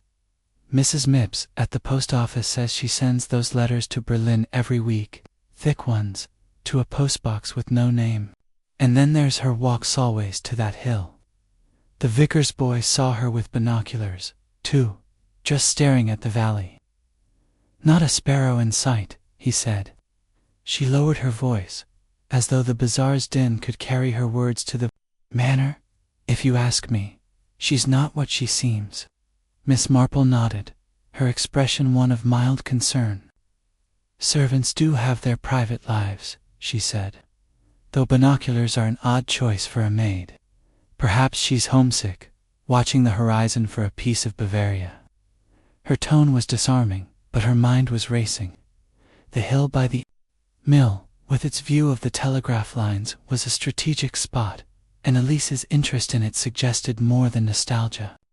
The letters to Berlin, combined with the notebook's reference to Agent V, pointed to a connection with Sir Henry's wartime espionage, connection he had died to expose. Moving through the bazaar, Miss Marple paused at a stall of second-hand books, where Mr. Gibbs, the retired gardener, was sorting volumes with arthritic hands. A former soldier, he had a keen eye for detail, and Miss Marple, selecting a worn copy of Dickens, drew him into conversation. "You must know Greystone's grounds so well, Mr. Gibbs," she said. "All those years tending the roses, I suppose. You saw the household come and go, Elise, perhaps, on her walks." Gibbs's weathered face creased in a smile, but his eyes were shrewd. "Aye, Miss Marple, I've seen plenty. That Elise, she's a quiet one, but curious. Asked me once about the telegraph lines, how often they're checked, who maintains m. Said she was just interested. but it struck me odd. Maids don't usually care for such things. He chuckled, but Miss Marple's lips pursed again, the gardener's words adding weight to her suspicions. Odd indeed, she said, tucking the book into her basket. Though people do have their quirks. Did she ever mention why she walked to the hill so often? Gibbs shook his head. Not a word, but I saw her there myself, a month back, with those binoculars, standing by the old oak, looking down at the valley. Thought she was watching the trains at first, but she was fixed on the telegraph pole. Queer, if you ask me. He shrugged, turning to a customer, and Miss Marple thanked him, her mind alight with possibilities. The bazaar's chatter faded as she stepped outside, the crisp air sharpening her thoughts. Elisa's walks, her binoculars, her questions about the telegraph lines all pointed to surveillance, a task far removed from a maid's duties. The hill by the mill was a vantage point, not for birds, but for signals, perhaps, or communications tied to her Berlin letters. Sir Henry's letter to the Foreign Office, warning of a persistent threat, took on new meaning. Had he suspected Elise of espionage, his wartime instincts rekindled by the photograph's haunting resemblance? The torn fragment, Miss Marple thought, was not just evidence but a spark that had ignited his murder. She made her way to the post office, where Mrs. Mipps was sorting letters with her usual efficiency. The postmistress, ever eager to share her observations, needed little prompting. Those Berlin letters, Miss Marple said, selecting a roll of stamps. You mentioned they're regular. Have there been any changes lately? More urgency, perhaps? Mrs. Mipps's eyes narrowed, her voice dropping to a conspiratorial whisper. Funny you should ask, Miss Marple. Just last week, Elise sent an express letter thicker than usual, and she was in a hurry, kept looking out the window, said it was family business, but she was pale as a ghost, not her usual self. She leaned closer, her apron rustling, and the day before Sir Henry died, she came in twice, checking for a reply. None came, and she left looking proper shaken. Miss Marple's fingers paused on the stamps, her expression serene but her mind racing. Family business can be so pressing, she said, though an express letter is costly for a maid's wages. She thanked Mrs. Mipps and stepped into the street. The postmistress's words, a new thread in the pattern. An express letter, sent in haste, and followed by anxious checks, suggested Elise was communicating with someone who demanded swift action or silence. The timing so close to Sir Henry's death was no coincidence. At the village green, Miss Marple paused to rest on a bench, her basket at her side. The bazaar's hum drifted on the breeze, but her thoughts were with Greystone's secrets.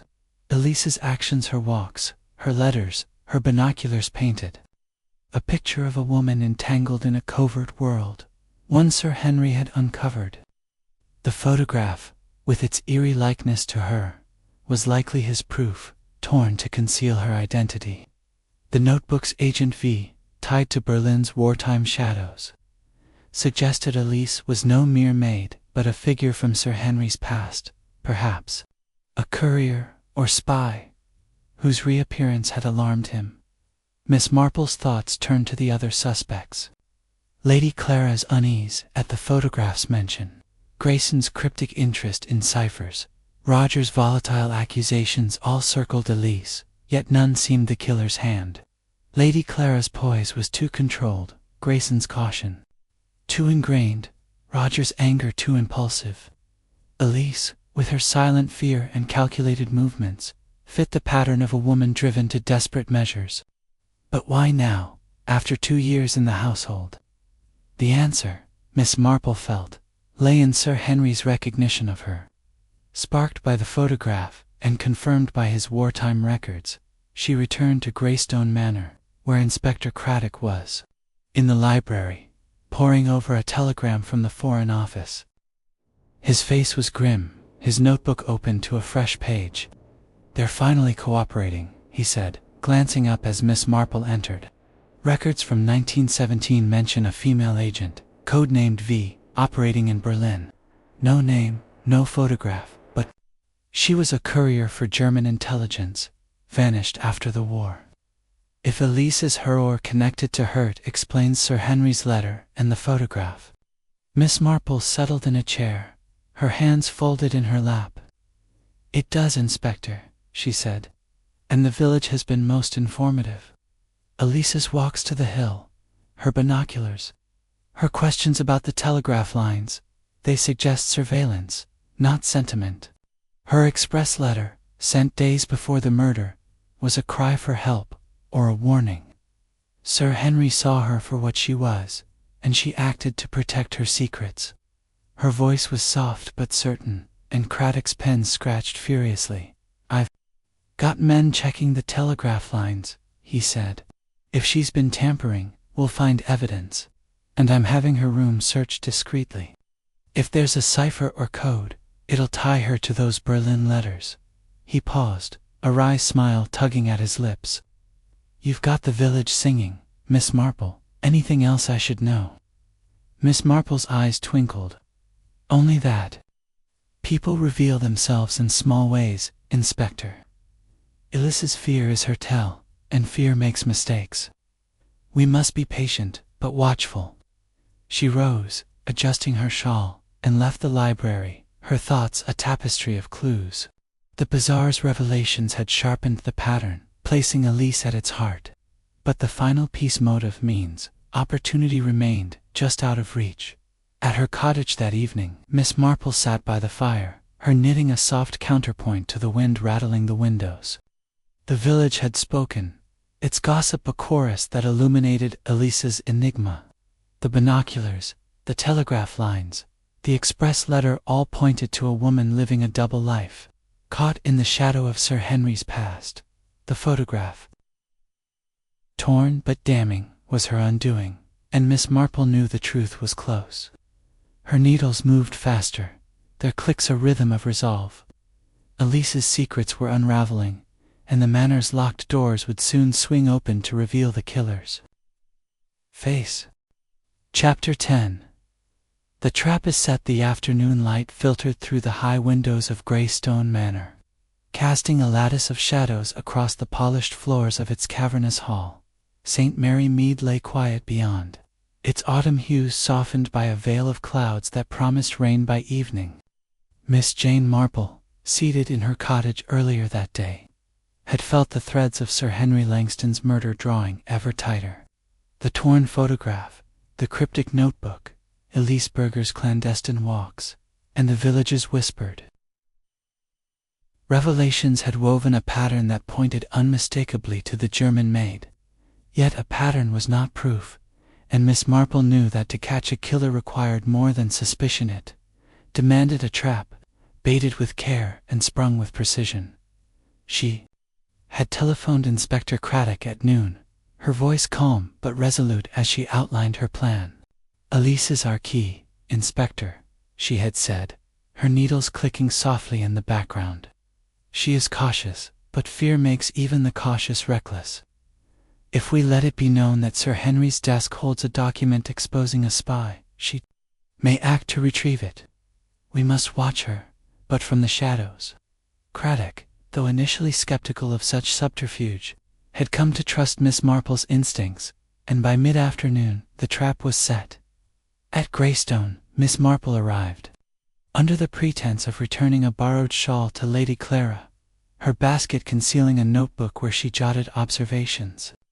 The manor hummed with a strained normalcy, its inhabitants moving through their routines like actors in a play, nearing its climax. Lady Clara, in the drawing-room, accepted the shawl with her usual poise.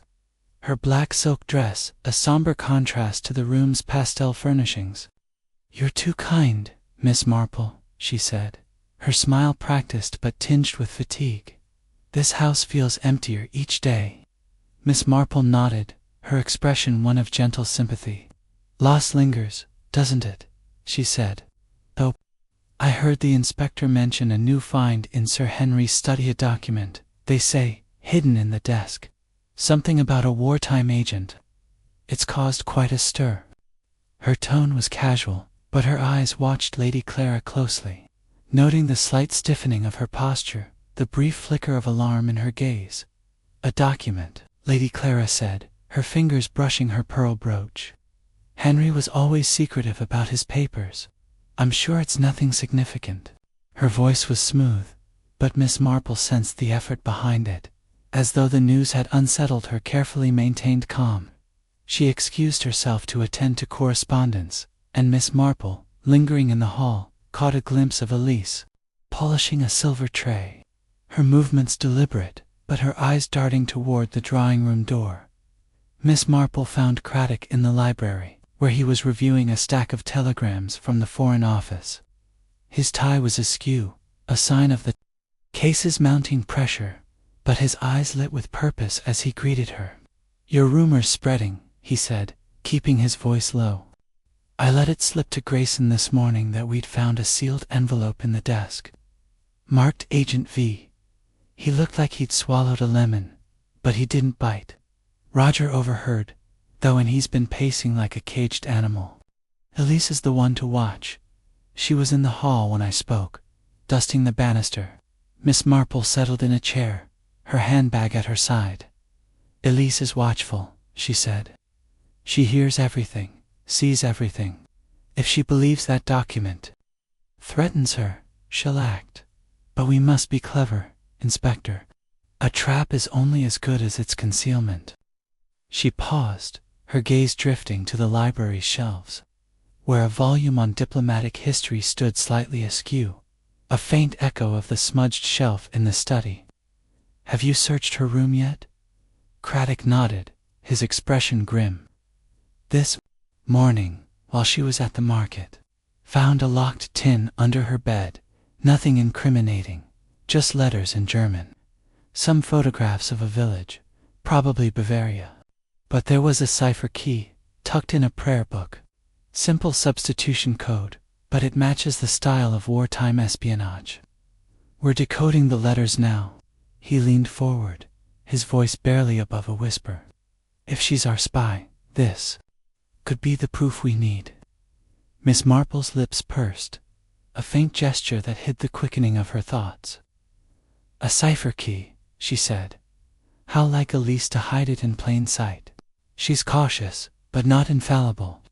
Tonight, Inspector, we must be ready. If she moves, it will be under cover of darkness." She rose, adjusting her shawl, and Craddock nodded, his resolve mirroring her own to ensure the rumor reached Elise. Miss Marple joined Lady Clara for tea in the morning room, where Roger was, slouched in an armchair, a cigarette burning forgotten in his hand. Grayson, reviewing estate papers at a side table, looked up as Miss Marple entered, his spectacles glinting in the soft light. The conversation began with village matters, the bazaar's success, the vicar's new hymnals, but Miss Marple, with her usual deftness, steered it to the case. "The inspector's making progress," she said, sipping her tea. "That document in Sir Henry's desk, it's quite the discovery. A wartime secret, they say, about a German agent. It's no wonder the Foreign Office is so interested." She spoke lightly, but her eyes flicked to Elise, who had entered to clear the tea tray, her movements slow and deliberate. Roger's head snapped up, his eyes bloodshot. "A document," he said, his voice sharp. "What's it got to do with us? Henry's dead, isn't he? Let his secrets die with him." His outburst drew a frown from Lady Clara, and Grayson's pen paused, his face impassive but his fingers tightening on the paper. "It's likely routine," Grayson said, his voice smooth. "Sir Henry kept many records. The police will sort it out." His dismissal was measured, but Miss Marple noted the way his gaze lingered on Elise, who was stacking cups with studied care. Elise's face remained blank, but Miss Marple caught the slight tremor in her hands, the way her eyes darted to the door. "Such a fuss over papers," Miss Marple said, her tone disarming. "Though papers can be dangerous, can't they, Elise? Especially in a house like this." The maid's lips parted, but she said nothing, murmuring an excuse as she left the room, the tray clinking softly in her grasp. Craddock, stationed in the village, spread the rumor further, mentioning the document to the postmistress, Mrs. Mipps, knowing her penchant for gossip, would carry it to Elise's ears. By evening, the trap was primed, and Miss Marple, under the guise of visiting Lady Clara, took her place in the manor's garden, concealed by a yew hedge near the study window. Craddock, with a constable, hid in the study itself, behind a heavy curtain, their breathing hushed as they waited for the bait to draw its quarry. The manor settled into its nightly rhythm, its lights dimming as the household retired.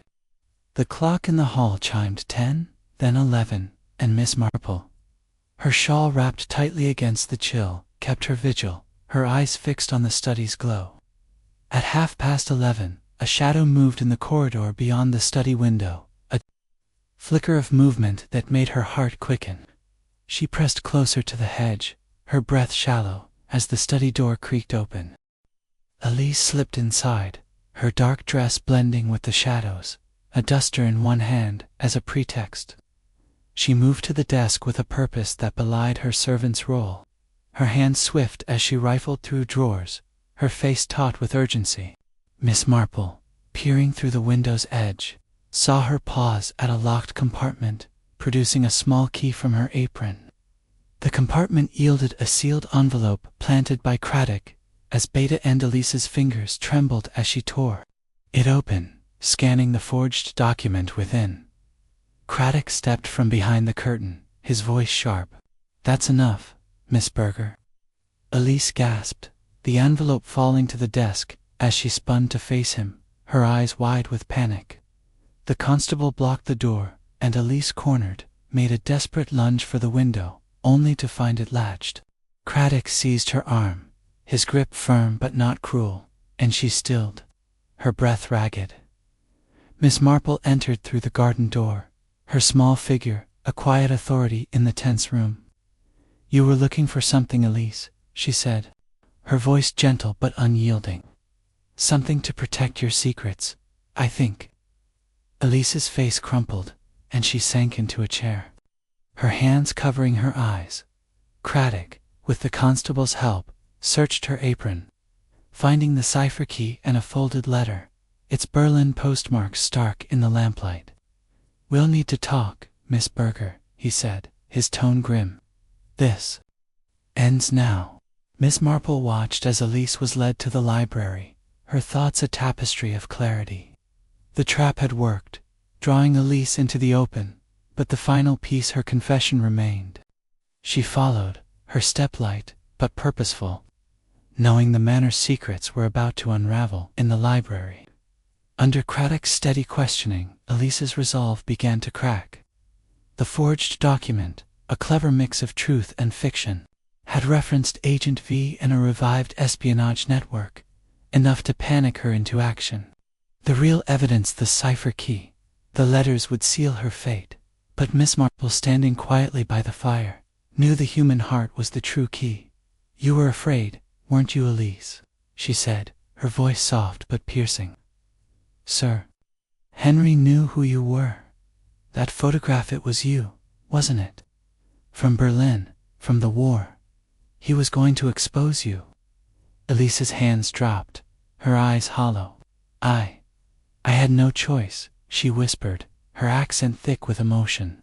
"He saw me, after all these years. He remembered." The words were a crack in her armor, and Miss Marple nodded, her knitting needles silent but her mind weaving the final threads. The trap had sprung, and Greystone's shadows were parting. Elise's enigma, so carefully guarded, was laid bare, and Miss Marple knew the confession would follow, as surely as night followed day. Chapter 11.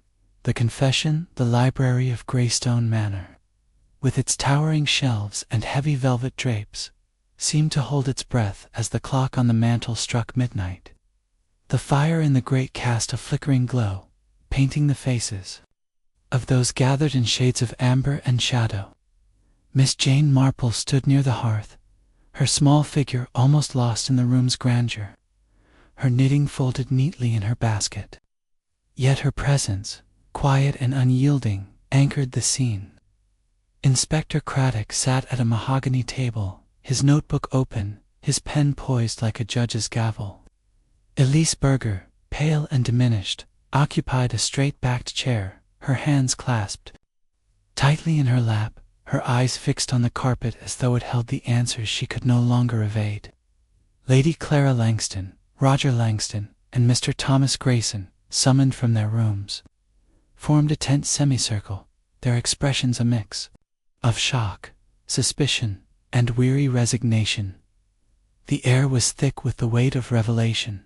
The trap, baited with a forged document and sprung with precision, had caught Elise in the act of searching Sir Henry's desk, her desperation betraying her.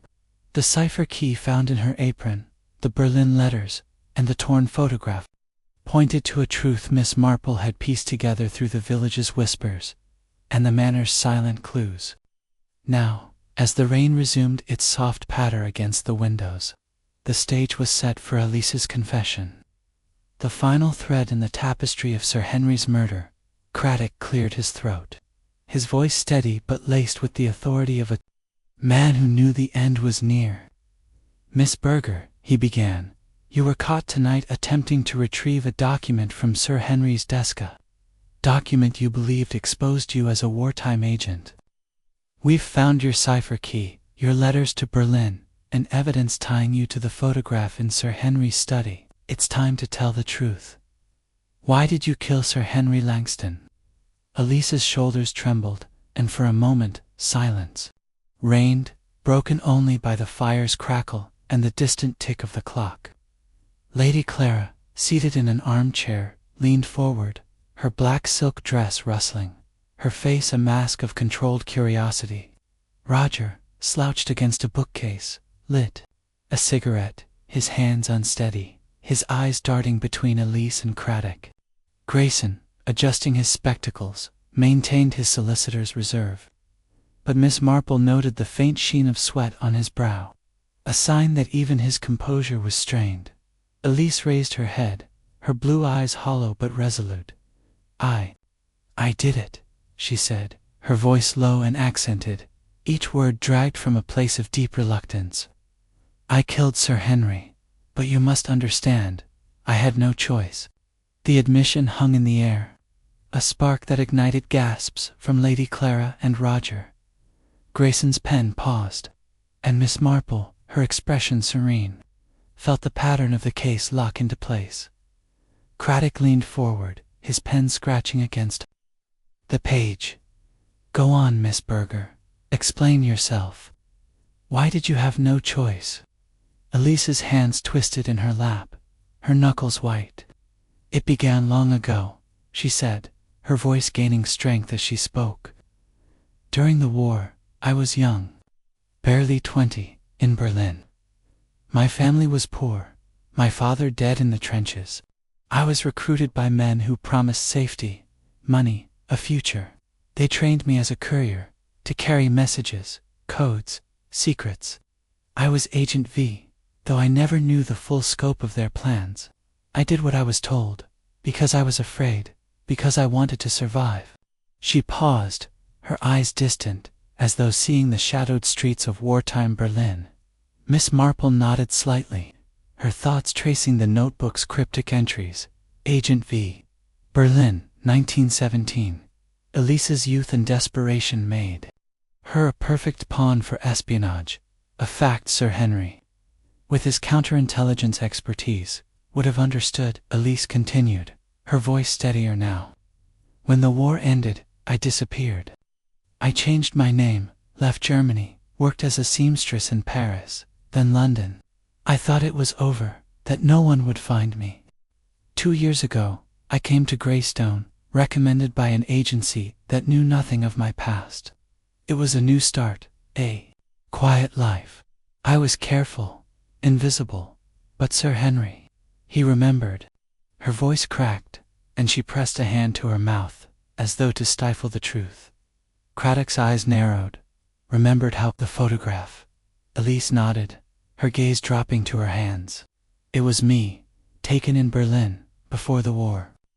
I was young, careless, posing for a friend who loved photography. I don't know how Sir Henry got it, but he kept it, locked in his desk.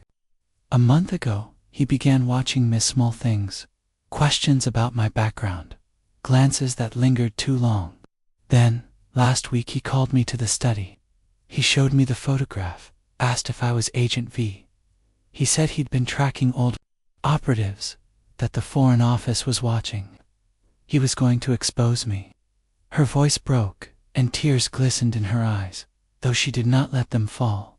Lady Clara's hand tightened on her armrest, her face pale. "Expose you," she said, her voice sharp, for something from 20 years ago. "Henry wouldn't." "He would," Elise interrupted, her tone fierce. "He was a patriot, a hunter of spies. To him I was a threat, a loose end. He said he had proof letters, codes, names. He was writing to the Foreign Office, preparing a report. I begged him to let it go, but he refused. He said duty came first." She paused, her breath ragged, and Miss Marple saw the fear that had driven her. A fear rooted in a past she could not outrun. Roger exhaled a plume of smoke, his voice bitter. "So you killed him? Just like that? Stabbed him in his own study?" His anger was raw, but Miss Marple noted the tremor in his hand, as though the truth unnerved him more than he admitted. Elise's eyes met his, unflinching. "It wasn't planned," she said. "That evening, I brought his coffee, as always. He was at his desk, writing that letter. The photograph was out, staring at me. I panicked. I asked him again to stop, to destroy the evidence. He stood, angry, said I'd never escape justice. The letter opener was there, on the desk. I grabbed it, and before I knew it, she faltered, her hands covering her face. It was so quick. I didn't mean to. I only wanted to stop him. Craddock's pen moved swiftly, capturing every word. And the locked door. He pressed the wiped prints. That was no panic. Elise's hands dropped, her expression weary but composed. I locked the door with my servant's key, to delay discovery. I wiped the opener, the desk, anything I touched. I'd learned, in the war, how to cover tracks.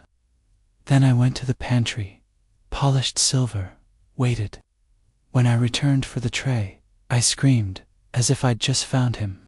It was an act. Her voice was flat, the confession draining her of pretense. Miss Marple, her knitting untouched, felt a pang of pity for the woman before her. Elise's life, shaped by war and fear, had led to a moment of desperation, a single act that bound her to Greystone's tragedy, yet pity did not cloud her judgment. "The photograph," Miss Marple said gently. "You tore it, didn't you, to hide your face?" Elise nodded, her eyes meeting Miss Marple's with a flicker of respect. "Saw it on the desk, after. I tore it, threw half in the fire, but the other piece was interrupted. Roger was in the hall, shouting about something. I had to leave it." Her admission was a final surrender, and Roger's cigarette fell to the floor, his face ashen. "You were there," he muttered. "I knew it. I saw you, skulking near the study." His voice shook, and Miss Marple noted the guilt in his eyes, as though his accusation had unwittingly sealed Elise's fate. Craddock turned to the others, his gaze steady. "Lady Clara, Mr. Langston, Mr. Grayson, do you have anything to add? Did you suspect Miss Burger?" Lady Clara's lips tightened, her poise strained. "I never imagined," she said. Elise was efficient, unobtrusive. Henry's suspicions, his wartime obsessions, he never shared them with me. If I'd known. Her voice trailed off, and Miss Marple wondered if her regret was for Elise, or for the secrets her husband had kept. Grayson, polishing his spectacles, spoke with measured calm. "Sir Henry mentioned revising his will, but nothing about espionage. I knew of his wartime work, of course, but Elise, she was invisible to me, as a servant should be. His detachment was convincing, but Miss Marple recalled his interest in cryptography, his express letter to London, and wondered what he had chosen not to see. Not to see. Roger stubbed out his cigarette, his voice hoarse. I told you she was near the study. I should have pushed harder, but Henry was already dead. What was the point? His defiance was hollow, and Miss Marple saw a young man grappling with his own failures, his anger amassed for grief. Craddock closed his notebook with a snap. Miss Berger, you'll be taken to the station for formal charges. Murder, concealment of evidence. You understand the gravity. He signaled the constable, who stepped forward, but Elise rose without resistance, her face a study in resignation. Miss Marple spoke, her voice soft but clear. Elise, those letters to Berlin, were they to protect yourself, or someone else? The question, unexpected, hung in the air, and Elise's eyes widened, a flicker of surprise breaking her calm. No one else, she said, her voice firm. They were to my handler, from the war. I warned him Sir Henry was close, that I might be exposed. He told me to act, to silence him. But it was my hand, my choice. Her confession was complete, and Miss Marple nodded, satisfied that the truth, however bitter, was whole. As Elise was led away, the library seemed to exhale, its tension dissipating like smoke.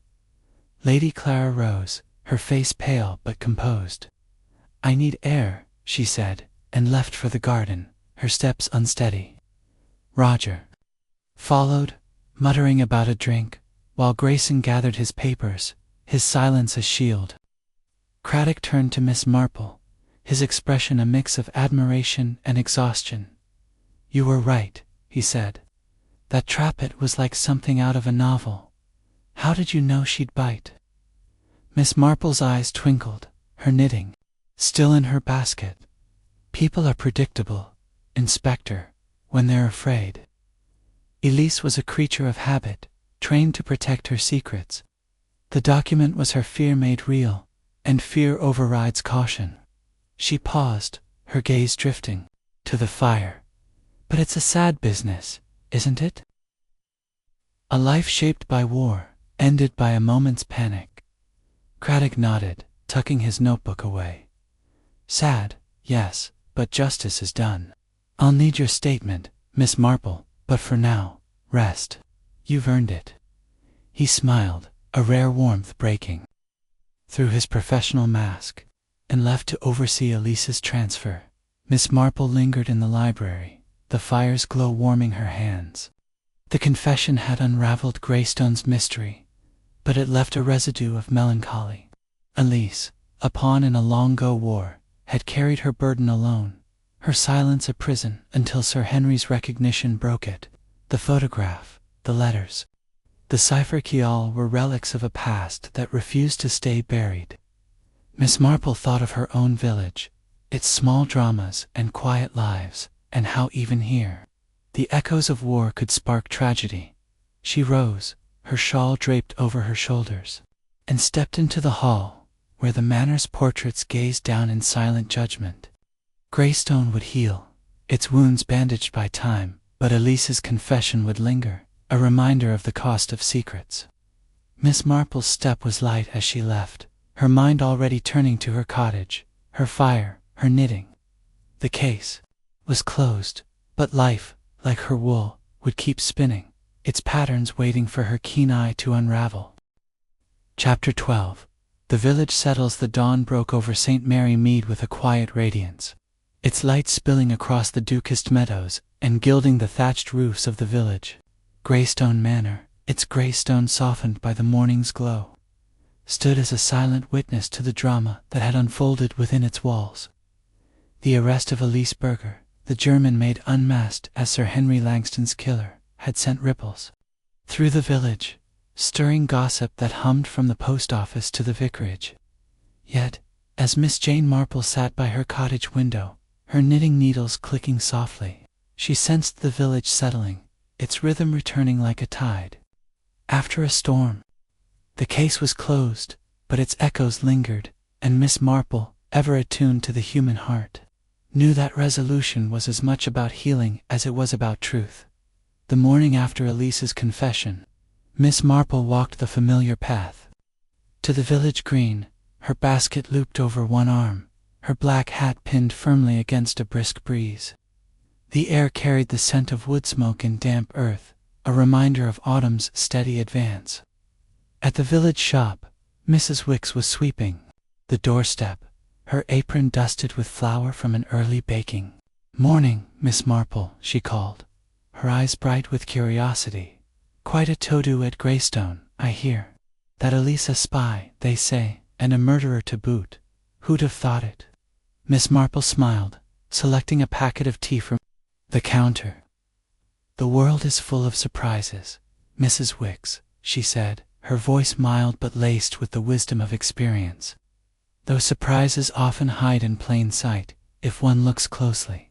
She paid for the tea, noting the shopkeeper's eager nod, and stepped back into the street, her thoughts turning to the manor's inhabitants, each touched by the tragedy in their own way. At Greystone the household was adjusting to its new reality. Lady Clara Langston, ever the epitome of composure, had announced her intention to sell the manor, a decision whispered at the church bazaar, and confirmed by Mrs. Price over tea at the vicarage. Miss Marple, invited to the manor for a final visit, found Lady Clara in the morning room, arranging a vase of late roses with a precision that belied the upheaval in her life. Her black silk dress, now a familiar sight, rustled softly as she greeted Miss Marple, her smile polite but shadowed by fatigue. "You've been a great help, Miss Marple," Lady Clara said, pouring tea with a steady hand. "The inspector speaks highly of you and I. Well, I'm grateful for your clarity. This house feels too large now, too heavy with memories. I've decided to move to London, perhaps a smaller place, where I can start anew."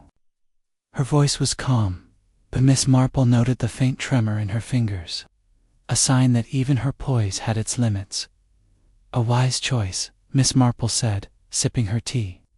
"A change can be a tonic, though memories have a way of following us. You were fond of Sir Henry, I think, despite his secrets." Her tone was gentle, inviting confidence, and Lady Clara's gaze softened, as though the words had touched a hidden chord. "Fond, yes," she said, her eyes drifting to the window, where the garden lay serene under the morning sun. "Henry was a man of duty, but duty can be a cold companion. I learned to live with his silences, his locked study, his past. I never suspected Elise, though never saw her as more than a servant. How blind we can be." Her voice held a note of self-reproach, and Miss Marple wondered if Lady Clara regretted more than her oversight, perhaps the distance that had grown between her and her husband, a distance Elise's crime had exposed. Miss Marple nodded, her expression one of quiet sympathy. "We see what we expect to see, Lady Clara. Elise was clever, hiding in the shadows of routine. But shadows cast long shapes, and Sir Henry saw hers, in that photograph, in his memories of Berlin." She paused, her thoughts turning to the torn fragment, its haunting likeness to Elise, a spark that had ignited tragedy. "You'll find peace in London, I'm sure. The city has its own rhythms, its own distractions." Lady Clara's smile was faint but genuine. "I hope so," she said. "And Roger, he's promised to reform, to find work, perhaps in an office. I'll help him, for Henry's sake." Her mention of Roger was tinged with maternal concern, and Miss Marple recalled the young man's volatile spirit, his anger a mask for deeper wounds. As she left the morning room, Miss Marple encountered Roger in the hall, his tweed jacket slung over one shoulder, a suitcase at his feet. His face, usually marked by defiance, bore a new sobriety, though his eyes were still shadowed by sleepless nights. "Off already, Mr. Langston," Miss Marple said, her voice bright but probing. "The village will miss your energy." Roger's mouth twisted in a wry smile. "Energy's about all I've got," Miss Marple," he said, lighting a cigarette with unsteady hands. "Aunt Clara's giving me a chance money for a fresh start, if I keep my nose clean. I'm heading to London. Maybe clerking, something dull but steady. Henry'd laugh, wouldn't he? Me, respectable at last." His tone was bitter, but Miss Marple saw a flicker of resolve. A young man grappling with his own failures. "You'll do well," she said, her tone encouraging. "Respectability suits some, and you've more strength than you know. Sir Henry would be proud, I think, to see you try." Her words were kind, and Roger's gaze softened, as though her faith in him was a balm for his bruised pride. "Thanks," he muttered, exhaling a plume of smoke. "You saw through Elise, didn't you?" "I knew she was off, that night by the study, but I never thought murder." He shook his head, and Miss Marple noted the guilt in his eyes, as though his accusation against Elise had been both a triumph and a burden. "People hide their truths," Miss Marple said. "But truths have a way of surfacing, like bubbles in a pond. You helped Roger by speaking out." She smiled, and he nodded, his cigarette forgotten as he picked up his suitcase and headed for the door. His step a little lighter, Miss Marple. Next stop was the village library, where she found Mr. Thomas Grayson, the solicitor, returning a stack of legal journals. His gray suit was as impeccable as ever, his spectacles glinting in the dim light of the reading room. Yet Miss Marple, with her keen eye, noted a subtle slight stoop to his shoulders, as though the case had left its mark. "Good morning, Mr. Grayson," she said, selecting a volume of poetry from a shelf. "I hear you're resuming your practice, now that Greystone's affairs are settling." Grayson inclined his head, his smile thin but polite. "Indeed, Miss Marple," he said, his voice smooth, but tinged with weariness. "The estate is in order, and Lady Clara's sale will close soon. My work here is done, and I'm glad to return to routine. This business with Elise was most unsettling." He adjusted his spectacles, a familiar gesture, and Miss Marple wondered if his unease stemmed from the murder or from secrets he had chosen to keep. "Unsettling, yes," she said, her tone disarming. "Though you were close to Sir Henry's affairs, his will, his papers. Did you ever sense his suspicions, perhaps about his wartime past?" Her question was gentle, but her eyes watched him closely, noting the faint flush on his cheeks. Grayson's fingers tightened on the journals. "Sir Henry was private," he said. "He mentioned revising his will, but nothing about espionage. I knew of his wartime role, of course, but Elise, she was beneath notice, a servant. I'm as shocked as anyone." His words were measured, but Miss Marple recalled his interest in cryptography, his express letter to London, and wondered if his shock was entirely genuine. "Of course," she said, her smile serene. "Servants are often invisible, aren't they? Yet they see so much. You'll be relieved, I'm sure, to put this behind you." She returned the poetry volume to its shelf, and Grayson nodded, his relief palpable as he excused himself to catch a train to Much Benham. At the vicarage, Miss Marple joined Mrs. Price for luncheon, a simple affair of soup and bread that buzzed with village gossip. The vicar's wife, her eyes bright with the thrill of the case, was eager to share her thoughts.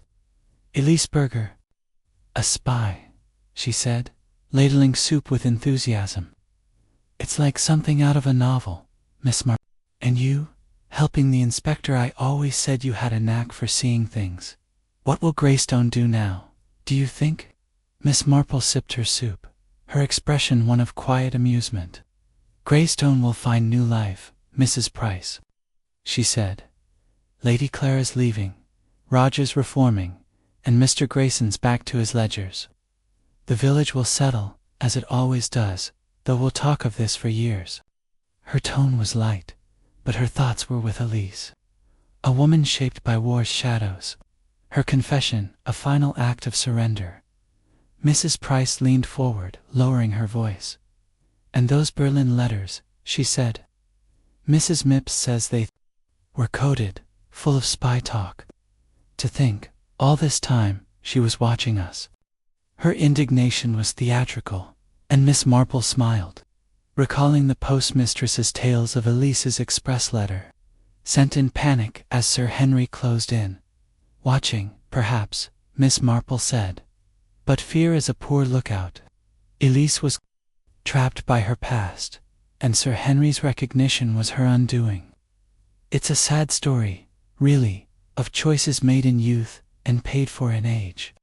Her words were soft, and Mrs. Price nodded, her gossip tempered by a moment's reflection. After luncheon, Miss Marple visited Inspector Craddock at the village hall, where he was finalizing his report. His desk was cluttered with telegrams and photographs, the torn fragment of Elise's face, a stark reminder of the case's heart.